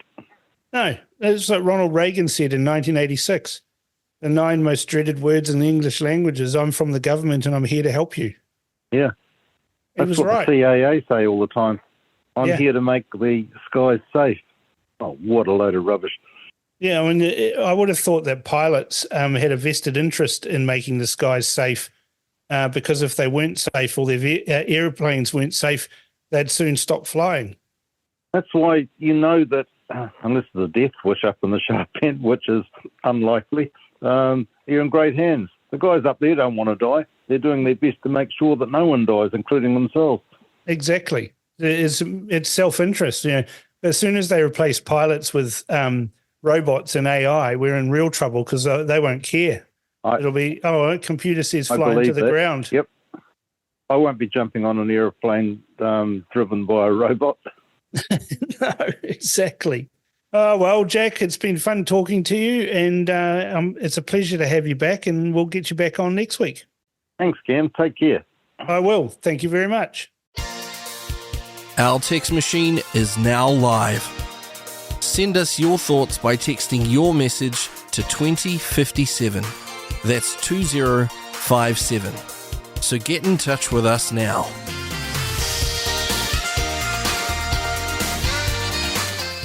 As usual, Lindley, Paul, Miles, Jack and Jimmy didn't hold back. And that's why they're my buddies. They tell me how they think. Tell us your thoughts on Cam's Buddies by emailing inbox@realitycheck.radio or text to 2057. Well, here we go with the mailbag. It's been 4 weeks since we had a mailbag, and there's plenty here. And I'm so very glad to be able to read these because I've been sitting there watching them coming in over the weeks, and I've been really wanting to read them out. So we got some general feedback from Jen, listening to RCR and Cam Slater. I love the journey he's currently on, both spiritually and physically. I can hear and sense a lovely change in him. Go Cam. Thank you, Jen. Kingsley says about my monologue from April the 4th. The Greens are theatre for sure. They have lost their way. Policy's been hijacked. Where are the words organic, peace, pollution, holistic medicine? Also, their party coalitions are completely out of favour. All Winston has to do is find his green thumb. Now, about my Elwyn Poole interview. Really, you two? Think about it. Schools have always spent an hour on writing and an hour on reading and an hour on maths. Elwyn, shame on you. Children do not spend 1 hour writing a story each day.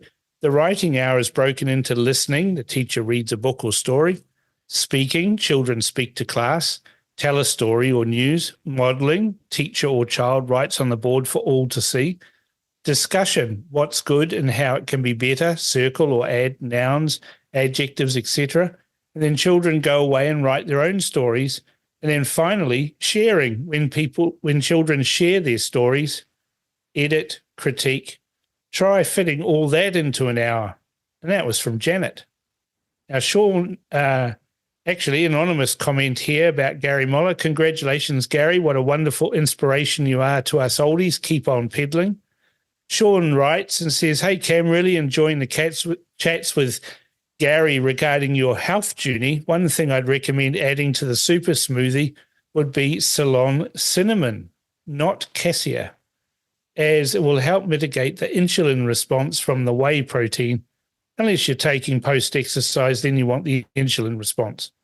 Worth looking into is the meat and nuts breakfast. I've eaten this way for nearly 25 years and swear by it. Love him or hate him, Charles Poliquin was an absolute legend. We've got a comment from Janet. Just listening to the replay of Cam and Gary Moller.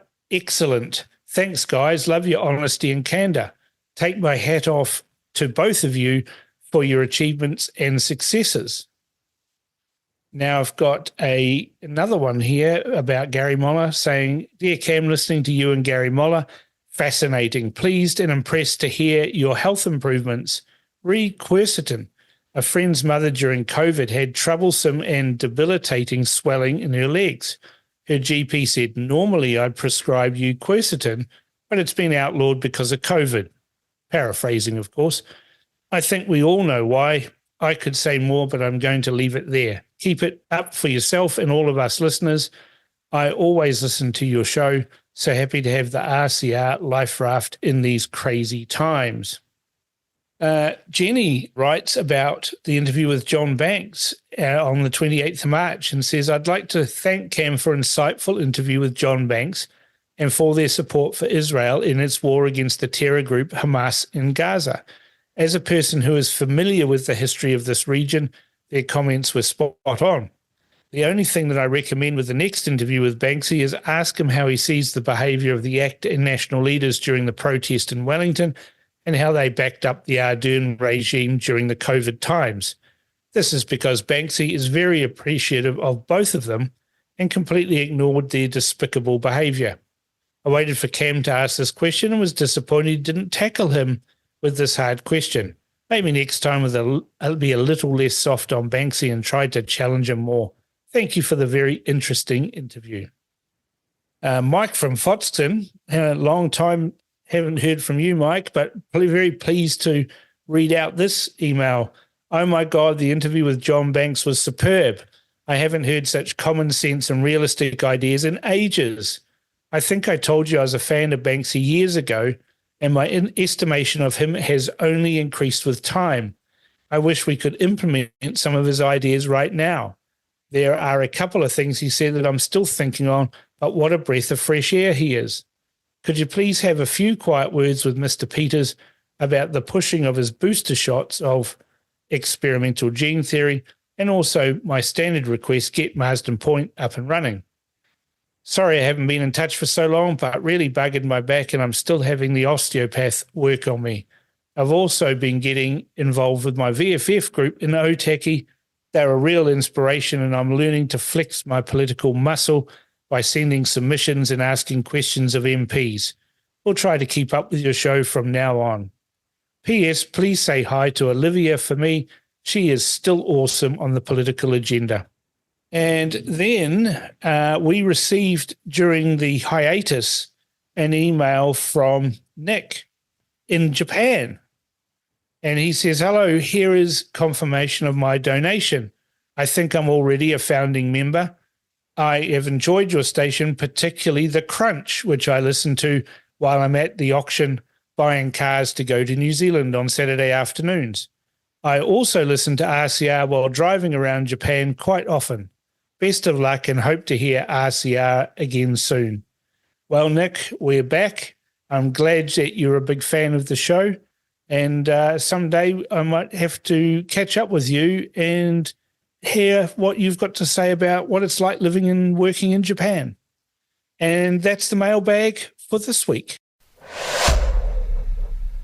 That's it for today's show. We'll be back in full next week. Meanwhile, I'll leave you with a replay from earlier in the year that we all enjoyed. You'll be sniggering and cackling along with me as you listen to a replay of my March interview with John Banks. If Reality Check Radio enriches your day in life, support us to keep bringing you the content, voices, perspectives, and the dose of reality you won't get anywhere else. Visit www.realitycheck.radio/donate. Last time Banksy was on the show, it was very, very popular. Heaps of comments. So I'm going to catch up with him about what has been going on since we last spoke in November and what he thinks are the important issues that we should focus on for the future of our nation. Banksy is back and he's on the line now. Welcome back to The Crunch, John Banks. We last spoke on the 9th of November, just after the election, and you were very ebullient back then about the coalition government and what we were going to get. Are you still happy with what you saw at the election? Happy is not an operative word that I would use in this confluence. Quietly confident, slightly optimistic, thinking it through carefully and hopeful are the three words that I would use. So I went to Wellington on invitation from some of the young backbenchers, and I listened to their maiden speeches. For 2 days, I spoke to the ACT Party caucus, and I listened to many maiden speeches. And I left Wellington the following afternoon quietly pleased and relatively optimistic about the country's future. But let's back up the bus, Whale. Yeah. We had the worst administration in history ruling over us subjects like there was no tomorrow. These were bad people, this Ardern Labor government, very bad people. I'll give you 150 billion reasons why they were bad people. The debt our overseas debt went from 50 billion to 165 billion in 6 years, and we've got nothing to show for it.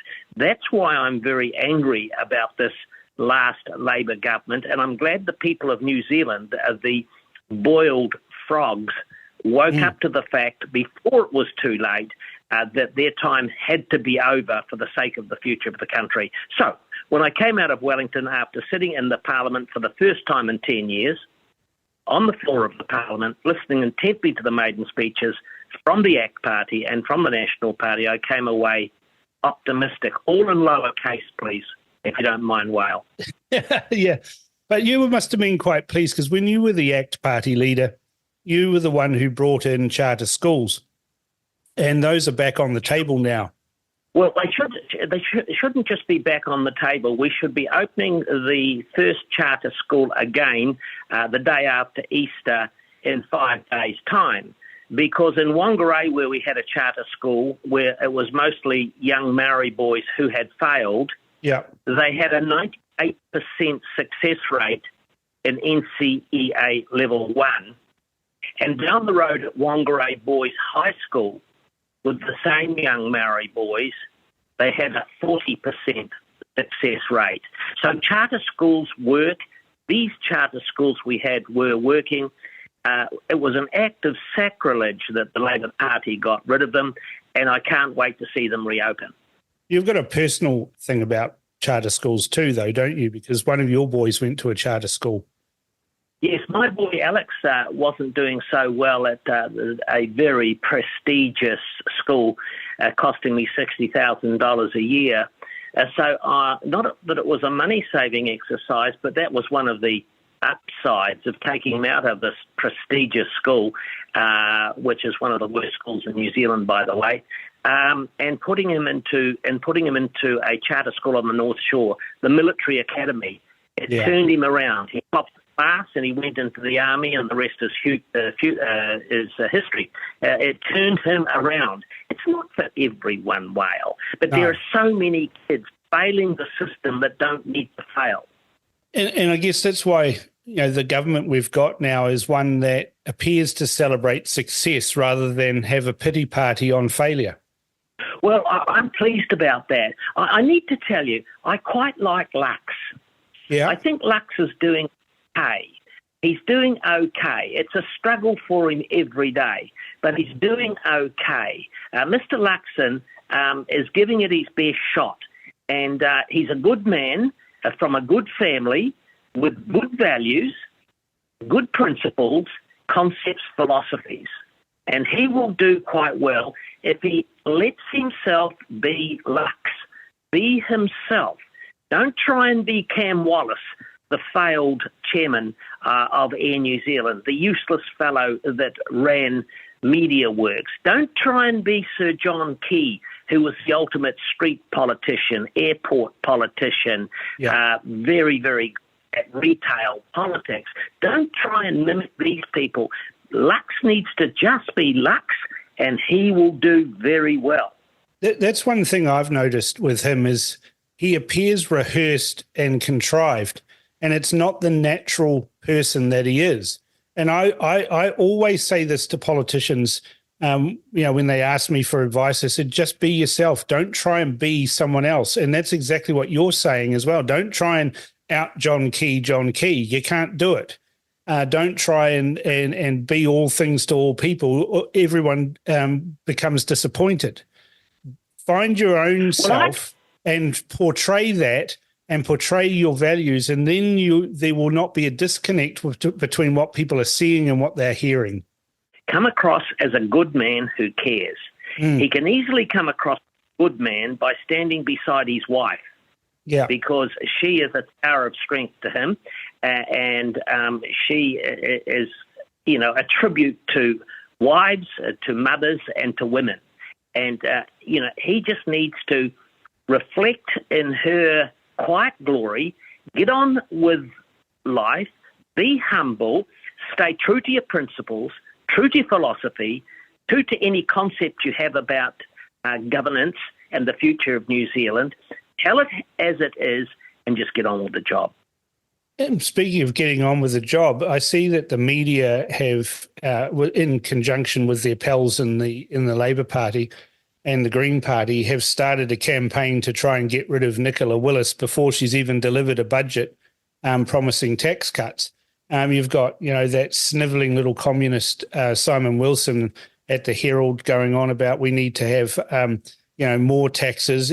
All of these left-wing media people and the Labour Party think that the answer is more taxes, and they really don't want tax cuts. And so they're trying to, Bryce Edwards even put out a thing yesterday saying that Nicola Willis should resign because she hasn't delivered tax cuts. Well, she hasn't even had the budget yet. So, their government's got it up against them, haven't they, with the media and these snivelling little lefties? Let's get some perspective about this. Who gives a shit what Simon Wilson has got to say? Who cares less what Brian Wilkinson or whatever his name is, Bryce Jones? Bryce Edwards. Bryce Edwards. Who gives that mind time? Sensible people like us and your listeners don't give it mind time. We don't read the crap narrated in the New Zealand Herald every day. One, we can't afford to buy the Herald. I certainly can't. And secondly, why would I? Why would I convolute my mind and my way of life and my healthy well-being by reading shit like that every morning? Oh, exactly. I'm always staggered that there seems to be a very, very large number of budgerigar fanciers that buy the Herald to line the cage of their budgies. I mean, I can't see any other reason why you'd want to. I mean, it's not very absorbent. It's okay for budgies. You wouldn't want to put it in a kitty litter tray to line the bottom of that. It would just, go right through. So I'm staggered that there's so many budgie fanciers out there that want to buy the Herald. Well, just a minute, Whale. I'm an animal rights activist and have been all of my life. And this is insulting and demeaning to animals. So let's move on. Now, coming back to the Green story, I sat in the Parliament next to Jerry, and I was sitting in the seat where former MPs could sit, and I was watching from the left-hand side of the Parliament, across the Parliament to the maiden speeches of the ACT members and national members. I looked down the rows of the Labour Party benches and the Green Party benches, and I've never seen so many losers and so many drop kicks assembled in one place at one time. It was awful. So, Whale, I don't give mind time to what thieves, formerly members of the Labor Party have to say as they rob stores around town, or grandstanding MPs that represent me in Parliament, local MPs that are irrelevant. So I don't deal in the politics of irrelevancy. But I want to come back to something that's on the horizon, hasn't yet been eliminated, like Hamas, the terrorist group in Gaza. They need to be eliminated. The Green Party, in terms of what they stand for and what they stand against in the algorithm of the future of this country, are irrelevant, and we mustn't give them mind time. So I was very happy to see MediaWorks go broke. Very happy. I think most of the country did. When that news broke, I think it was about 11 o'clock on a Wednesday. I was on a ferry to Waiheke, catching some public transport for once in my life. And everybody was looking at their phones, and there was this buzz of excitement, at the premise that News Hub was going to cease to be indoctrinating us on our TV screens. And everyone was thinking, well, why are they waiting till June? Can't they just go now? Well, the day they hired that Cam Wallace, formerly a steward for Air New Zealand, as boss of MediaWorks, was the day that the final nails will be put into the coffin of that media company. Now, it's not to say that some of the people there were good people, some in the minority, some were good people. Most were woke, weak, pathetic puppets of the bosses. That's what they were. And they were singing from the song Left Marxist song sheet, in tune, together, on message, in volume, every day. So I'm glad that they have been gone, they have been eliminated, and they're out of the algorithm. And so I don't mind a responsible fourth estate, but I can't stand these pious, platitudinal gooses that parade themselves as unbiased and peddle their Marxist crap every day of the week, and funded by me, hard-working taxpayers, funded by your listeners, hard-working taxpayers going about their business today. The fourth estate, substantially in New Zealand, has been funded by the taxpayers, and the taxpayers have had a bad deal. And we've had enough. And that's the thing, isn't it? Like when we saw during the pandemic, we didn't get any critical questioning of government decisions. We got a rah-rah team applauding everything Ardern did as she trampled on our rights and our privileges as Kiwis, locking citizens out of the country, locking healthy people up in their houses, and then we saw, of course, the dreadful way that they crushed the protest in Wellington. And the media were all there cheering on the government as they did that. I mean, if it was a centre-right government, they would have been marching the streets with the people opposing the government. But no, because it was Ardern, they were cheering her on. Well, I don't want to spend too much time talking about her. It really lowers my self-esteem. And I could get to fail after this interview with you that I can't actually drive my car. I just feel so depressed. And so I'm not going to do that. I don't want to go into about her. I sat next to her in Parliament for 3 years, about 6 feet away from her. I never saw her speak once. I never saw her ask a question once. I didn't see her in Parliament more than a couple of times or once. And then she became Prime Minister of the world. She's now got a knighthood. She's Lady Ardern, and she's vanished into the ether, which is good. So we've moved on. We have a National Act New Zealand First Coalition government. I want that's Luxon, the Prime Minister, to do well.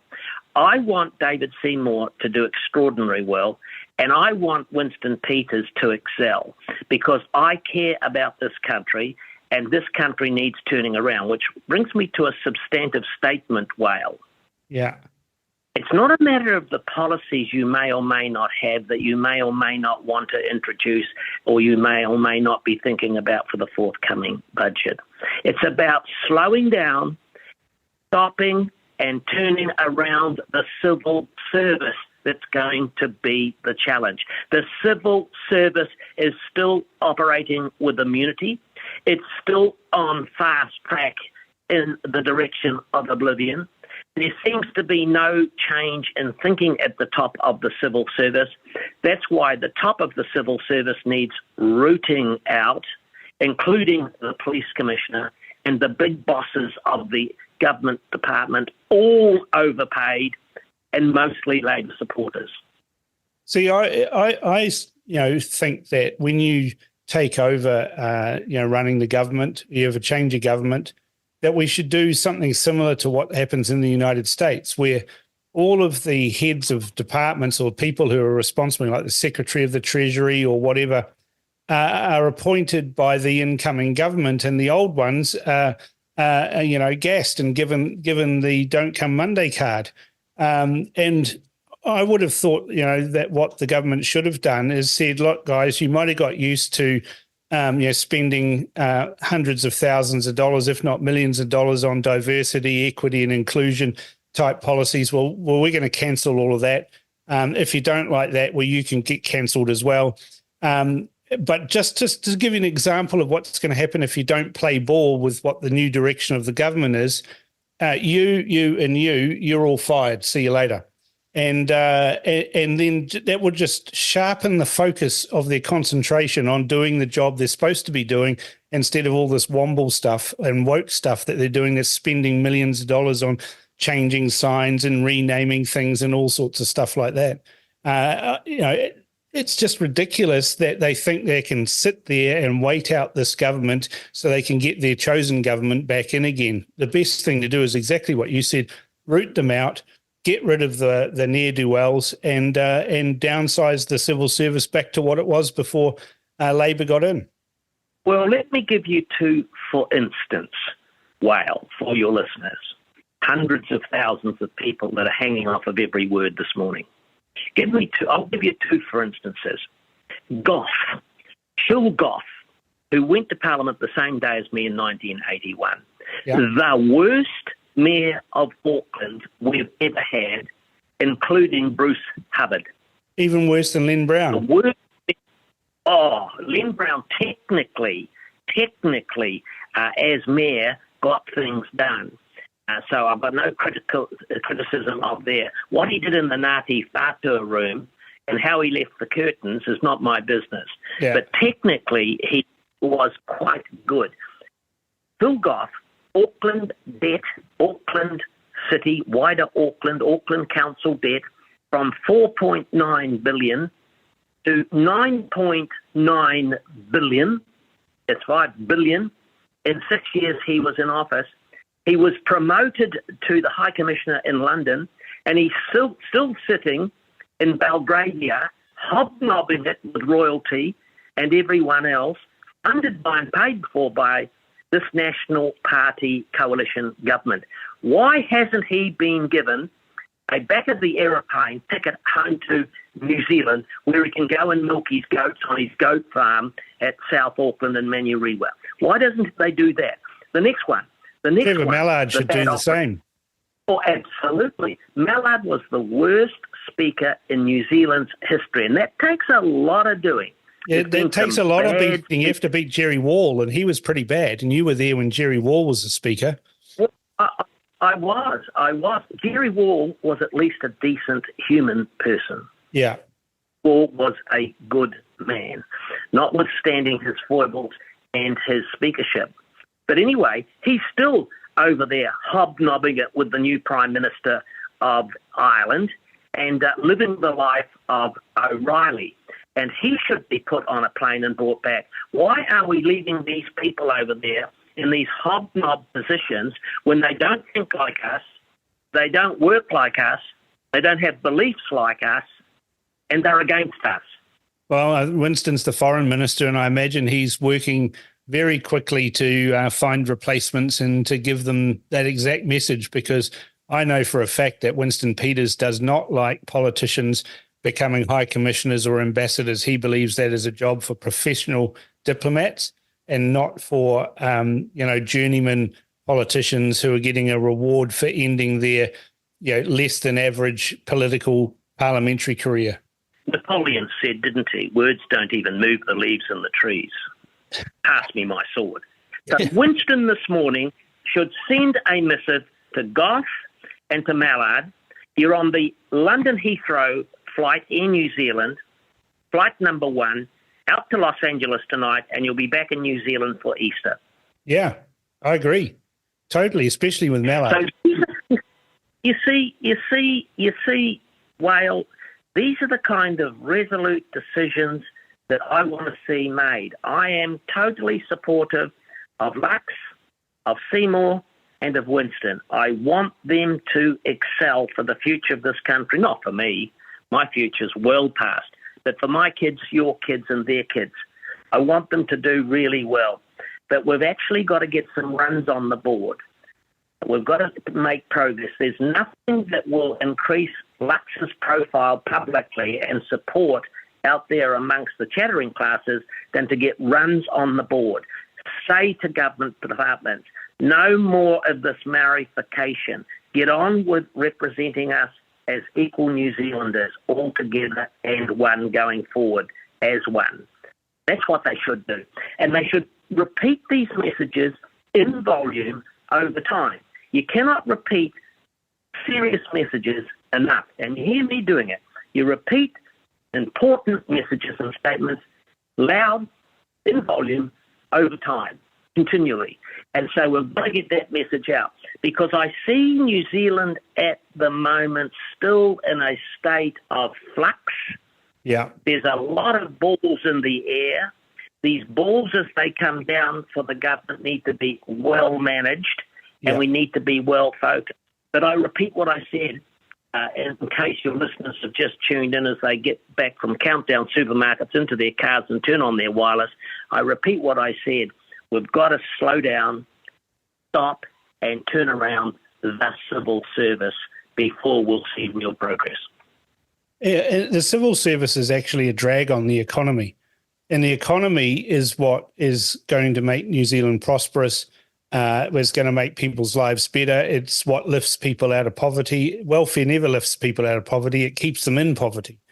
And so, we need to have a government that's actually focused on the economy. And I noticed that Grant Robertson, in his valedictory speech, mentioned that if he had his time over again, he would have borrowed more. I mean, is this guy a moron, or does he think that money grows on trees? Let me stop you there. Grant Robertson told us 6 years ago that we were going to have government spending within 30% of GDP. If we had have kept government spending within 30% of GDP for the last 6 years, instead of having an internal debt of $9 billion, we would today have a surplus of $5 billion. Yeah. So let's get that up on the record. Well, that is where we come. But I want to come back to some other geopolitical things that are really worrying me, if I can seek leave to do that. Sure. Well. Yeah, go for it. That is the Middle East and Ukraine. Let's start with Ukraine. I'm seriously worried about Ukraine. I'm a student of that war, that senseless, needless, hopeless, fruitless, worthless war. Yep. And I stand it. As you know, the battle lines are 1,500 kilometres long. That's the front line. 1,500 kilometres from North Cape to the Bluff. Yep. That's the battle lines. The Ukrainians now, all the tanks are just about gone, and they're sitting in trenches with Kalassia cloth guns and hand grenades, which are shared around, and you only get a certain number each day. I am seriously worried about the future of Europe vis-a-vis the Russian-Ukraine war as of today going into Easter, the day after the special day in the life of Jesus. I'm seriously worried.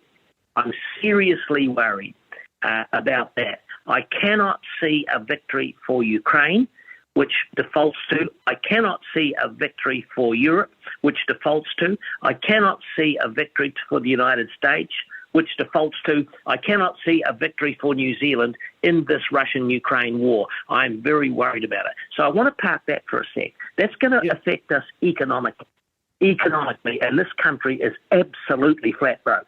I want to now come to the Middle East and October the 7th last year, when a massacre took place of unprecedented. I haven't got words to describe it, but how I can describe it is I can talk to you about the retaliation that's needed today. I'm a supporter of Netanyahu. Yeah. I'm a supporter of Israel. I'm a supporter of their sovereignty. And I'm a supporter of them carving out their right to live in peace for the rest of time. And if they don't take on the Hamas criminals in the tunnels under Rafah today, tomorrow, or at the latest after Easter next week, then it's going to be all over because the pressure of the world will bear upon them. They'll have to retreat, and these criminals will take over Israel at a time yet to be judged. It's going to happen. These people have got to be eliminated. This Hamas crowd have got to be eliminated. And I've got a message for the Palestinian supporters. I don't have anything against a good human person wherever they come from. Yeah. But these people that are sympathisers, these people that live and work and presumably pay taxes in Aotearoa, New Zealand, if they don't like our policies, our foreign policy, and our support of Israel, they should off back to where they came from.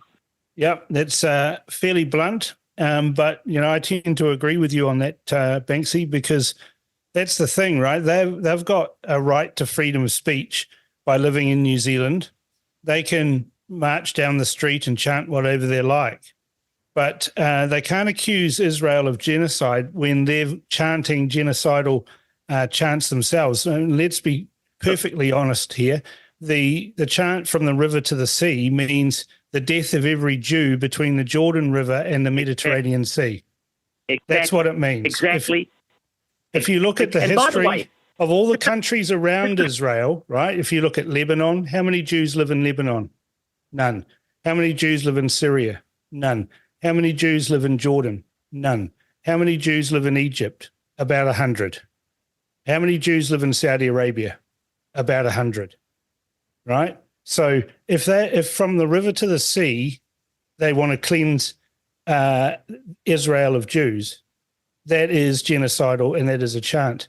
And it is what Hamas believes in. We need to nail this file this morning. That kind of rhetoric, that narrative, that language has no place in this modern society of New Zealand, and it should be stamped out, and we don't hear it being stamped out. The elimination of the Jews, that's what the chant is, and it's wrong. It is so wrong, and we should say it's wrong. And if these people don't like New Zealand because of our foreign policy, fold your tents, pack your bags, get them angry, get on a plane, and I'm sure we can get the government to help fund your airfare back to where you came from. That's the thing that I'm staggered about with people who come from, countries that aren't democratic, where there is no right to the freedom of speech. There is basically no human rights, especially for women, especially for gay people, especially for anybody who doesn't fit the monotheistic rules of Islam. There's none of that, but they come here and then they want to change New Zealand to be like where they came from. And nobody says anything. We go, oh, no, we've got to accept that because we're a multicultural society and we've got to be polite. And I actually believe that New Zealand needs to have a what I call a FIFO policy when it comes to immigration. That is fit in or F off. Please don't get me on immigration. That's another subject. 137,000 new arrivals last year, most of them uneducated, most of them unwanted, all doing jobs that New Zealanders could be able to easily do, and costing the country a fortune. So don't get me onto that. But I'll tell you what I want to put up the mast that people don't know. Wars are about money. If Russia had as poor amount of money as Ukraine, Russia wouldn't be fighting today. Ukraine wouldn't be at war if Ukraine had no money. Hamas wouldn't be fighting Israel if Hamas had no money. So let me tell you where the money is. Iran, $225 billion US dollars in cash. Which Biden gave them. Which Biden gave them. Well, we know that. Iraq, another sympathizer for these people, $265 billion US dollars in cash. Hamas are cashed up. Israel aren't. Hamas are. Yep. Ukraine isn't. Russia is. It's about money, whale. And if the money runs out, then the war stops and defeat is absolutely around the corner. So we have to be careful. So we've got fighting in the Middle East, which is affecting trade and the well-being and stability of the globe. We've got fighting in Ukraine on the doorstep in Europe, which I can't see a winner. And we don't have the kind of leadership we need. I say, we should really ramp up the arming of the Ukrainians and get stuck in and fight like we mean to fight and fight like we mean to win. We should really ramp up Israel and get them ready to go, and they should go into Rafah at least at the latest after Easter, and they need to take out these criminals. Because if not now, when? If not now, when, Whale, are we going to stop the criminals in Hamas in the trenches in the southern Gaza from doing what they're doing? They will come back and rape, torture, kill and murder young kids and elderly people in the future sometime soon. Yeah, I mean, Blinken is saying to Netanyahu, and so is, Biden, don't go into Rafah or else. Netanyahu's saying, sorry, you don't get to dictate how we fight a war. If we need to go into Rafah, we'll go into Rafah. Now, I've got a lot of contacts in Israel, and October the 7th was a sea change. It was a step change away from the way Israel's previously dealt with things.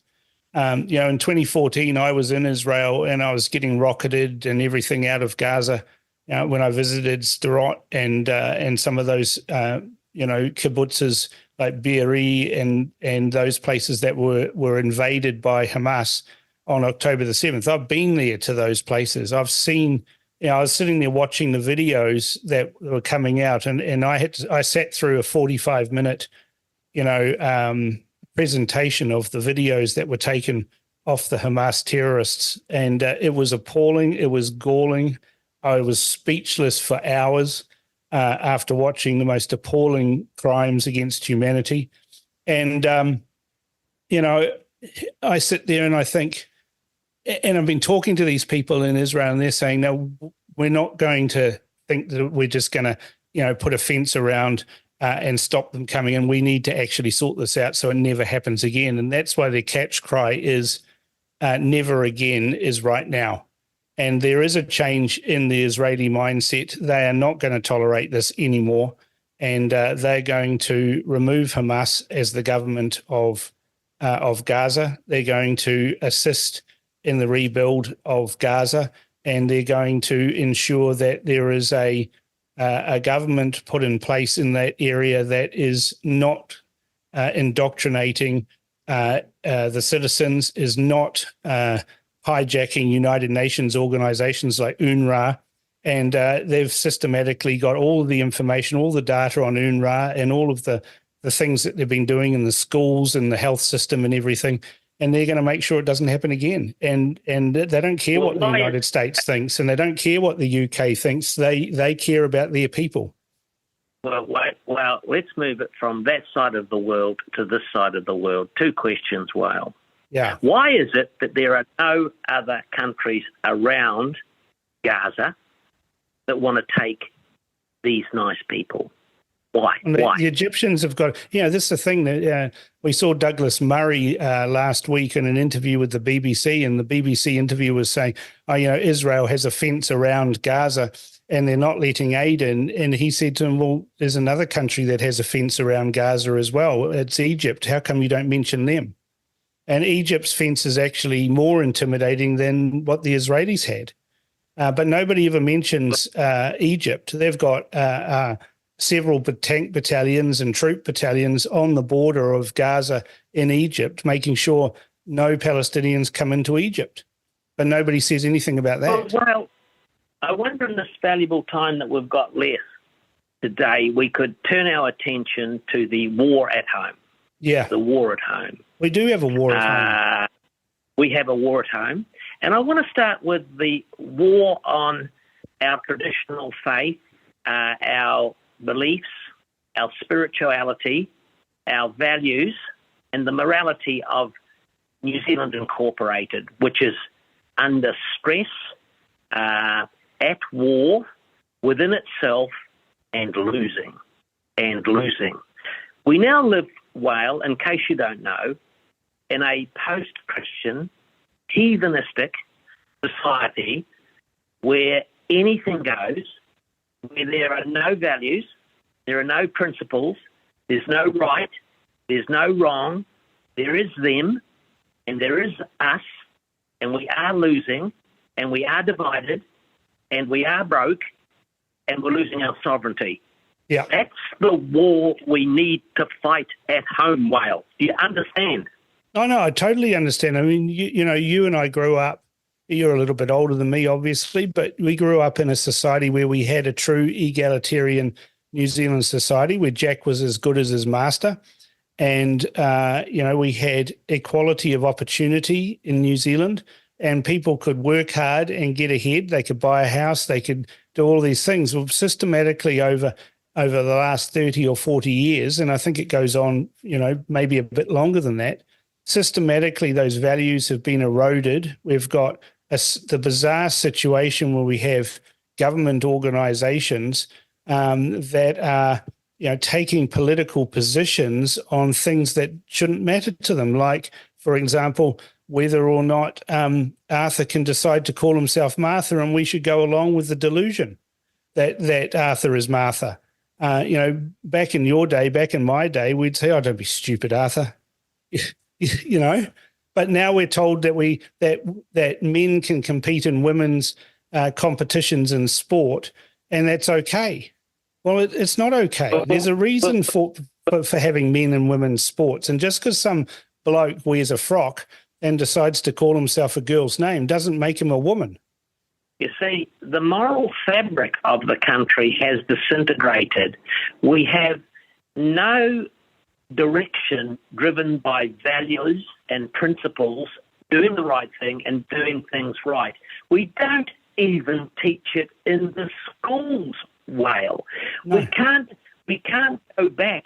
I mean, I would think that 70% of New Zealanders would not understand the real significance day by day of Easter. They wouldn't know what yesterday was on the Christian calendar, and they wouldn't care because we've now changed the kaleidoscope of New Zealand's egalitarian society where there's them and us, them hate us, and us hate them, and it's divided, and on race lines in particular, but on faith lines more particular, where you and I, living in this post-Christian society, are in the minority, and you do as you're told and shut up.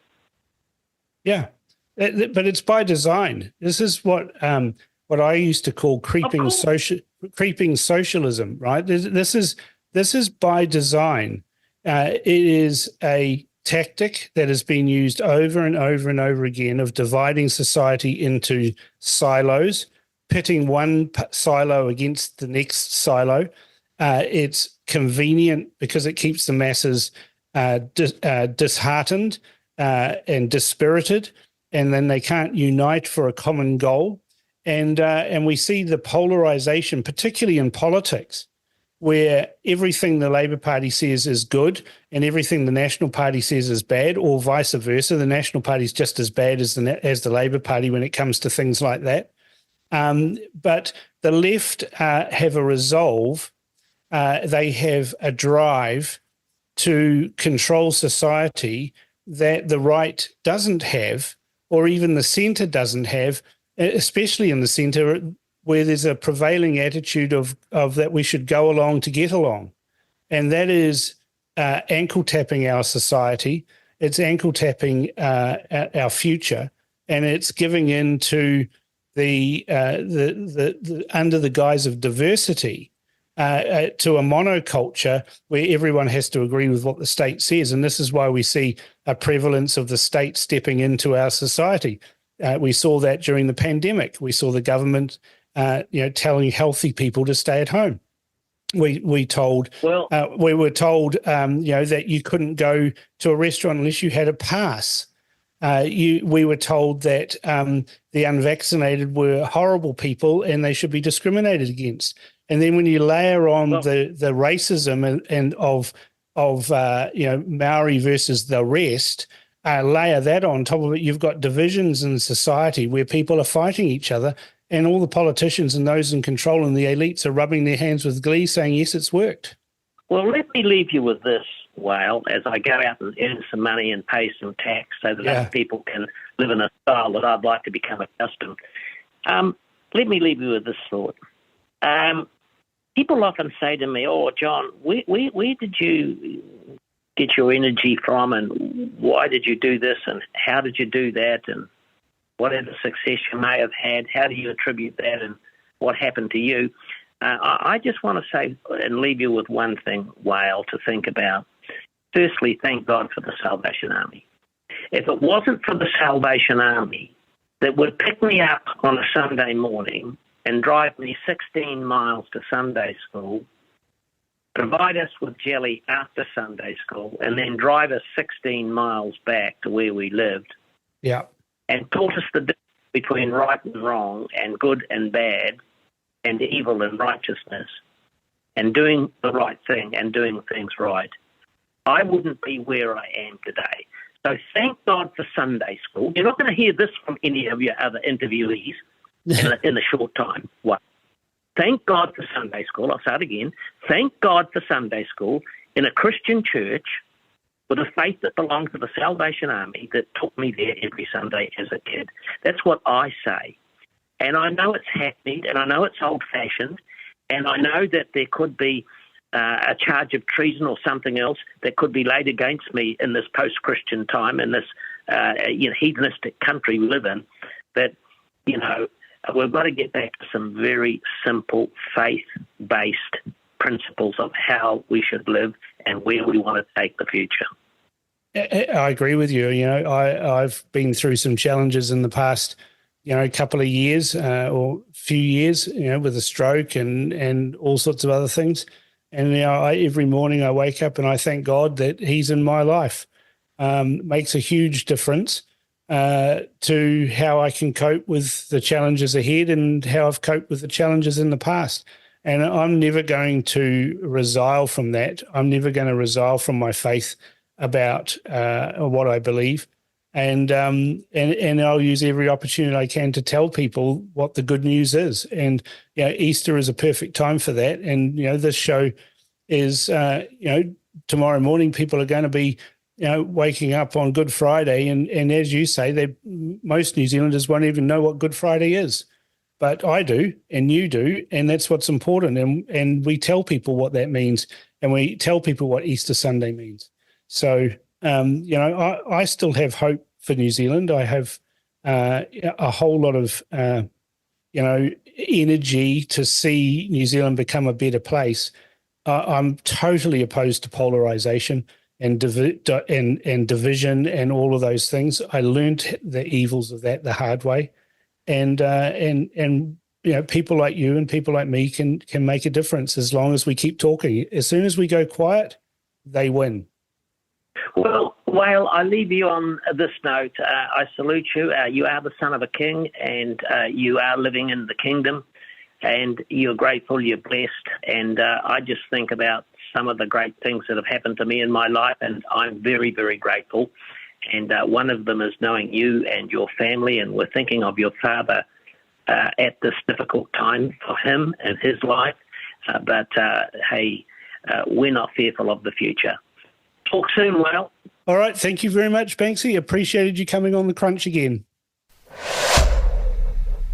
Banksy is a great mate, and he's like watching Speedway. You know there's going to be crashes, but you don't know when. And with him, you know that he's going to say something, but you don't know what he's going to say. And I love having him on the show. Love him or loathe him, you're never going to die wondering what Banksy thinks. Tell me your thoughts about what Banksy had to say by emailing inbox@realitycheck.radio or text to 2057. You've been listening to The Crunch with Cam Slater. Remember, you can check out the replays for today's show on our website at www.realitycheck.radio/replays. Tune in every Thursday at 4 p.m. for more with Cam Slater, right here on RCR, Reality Check Radio.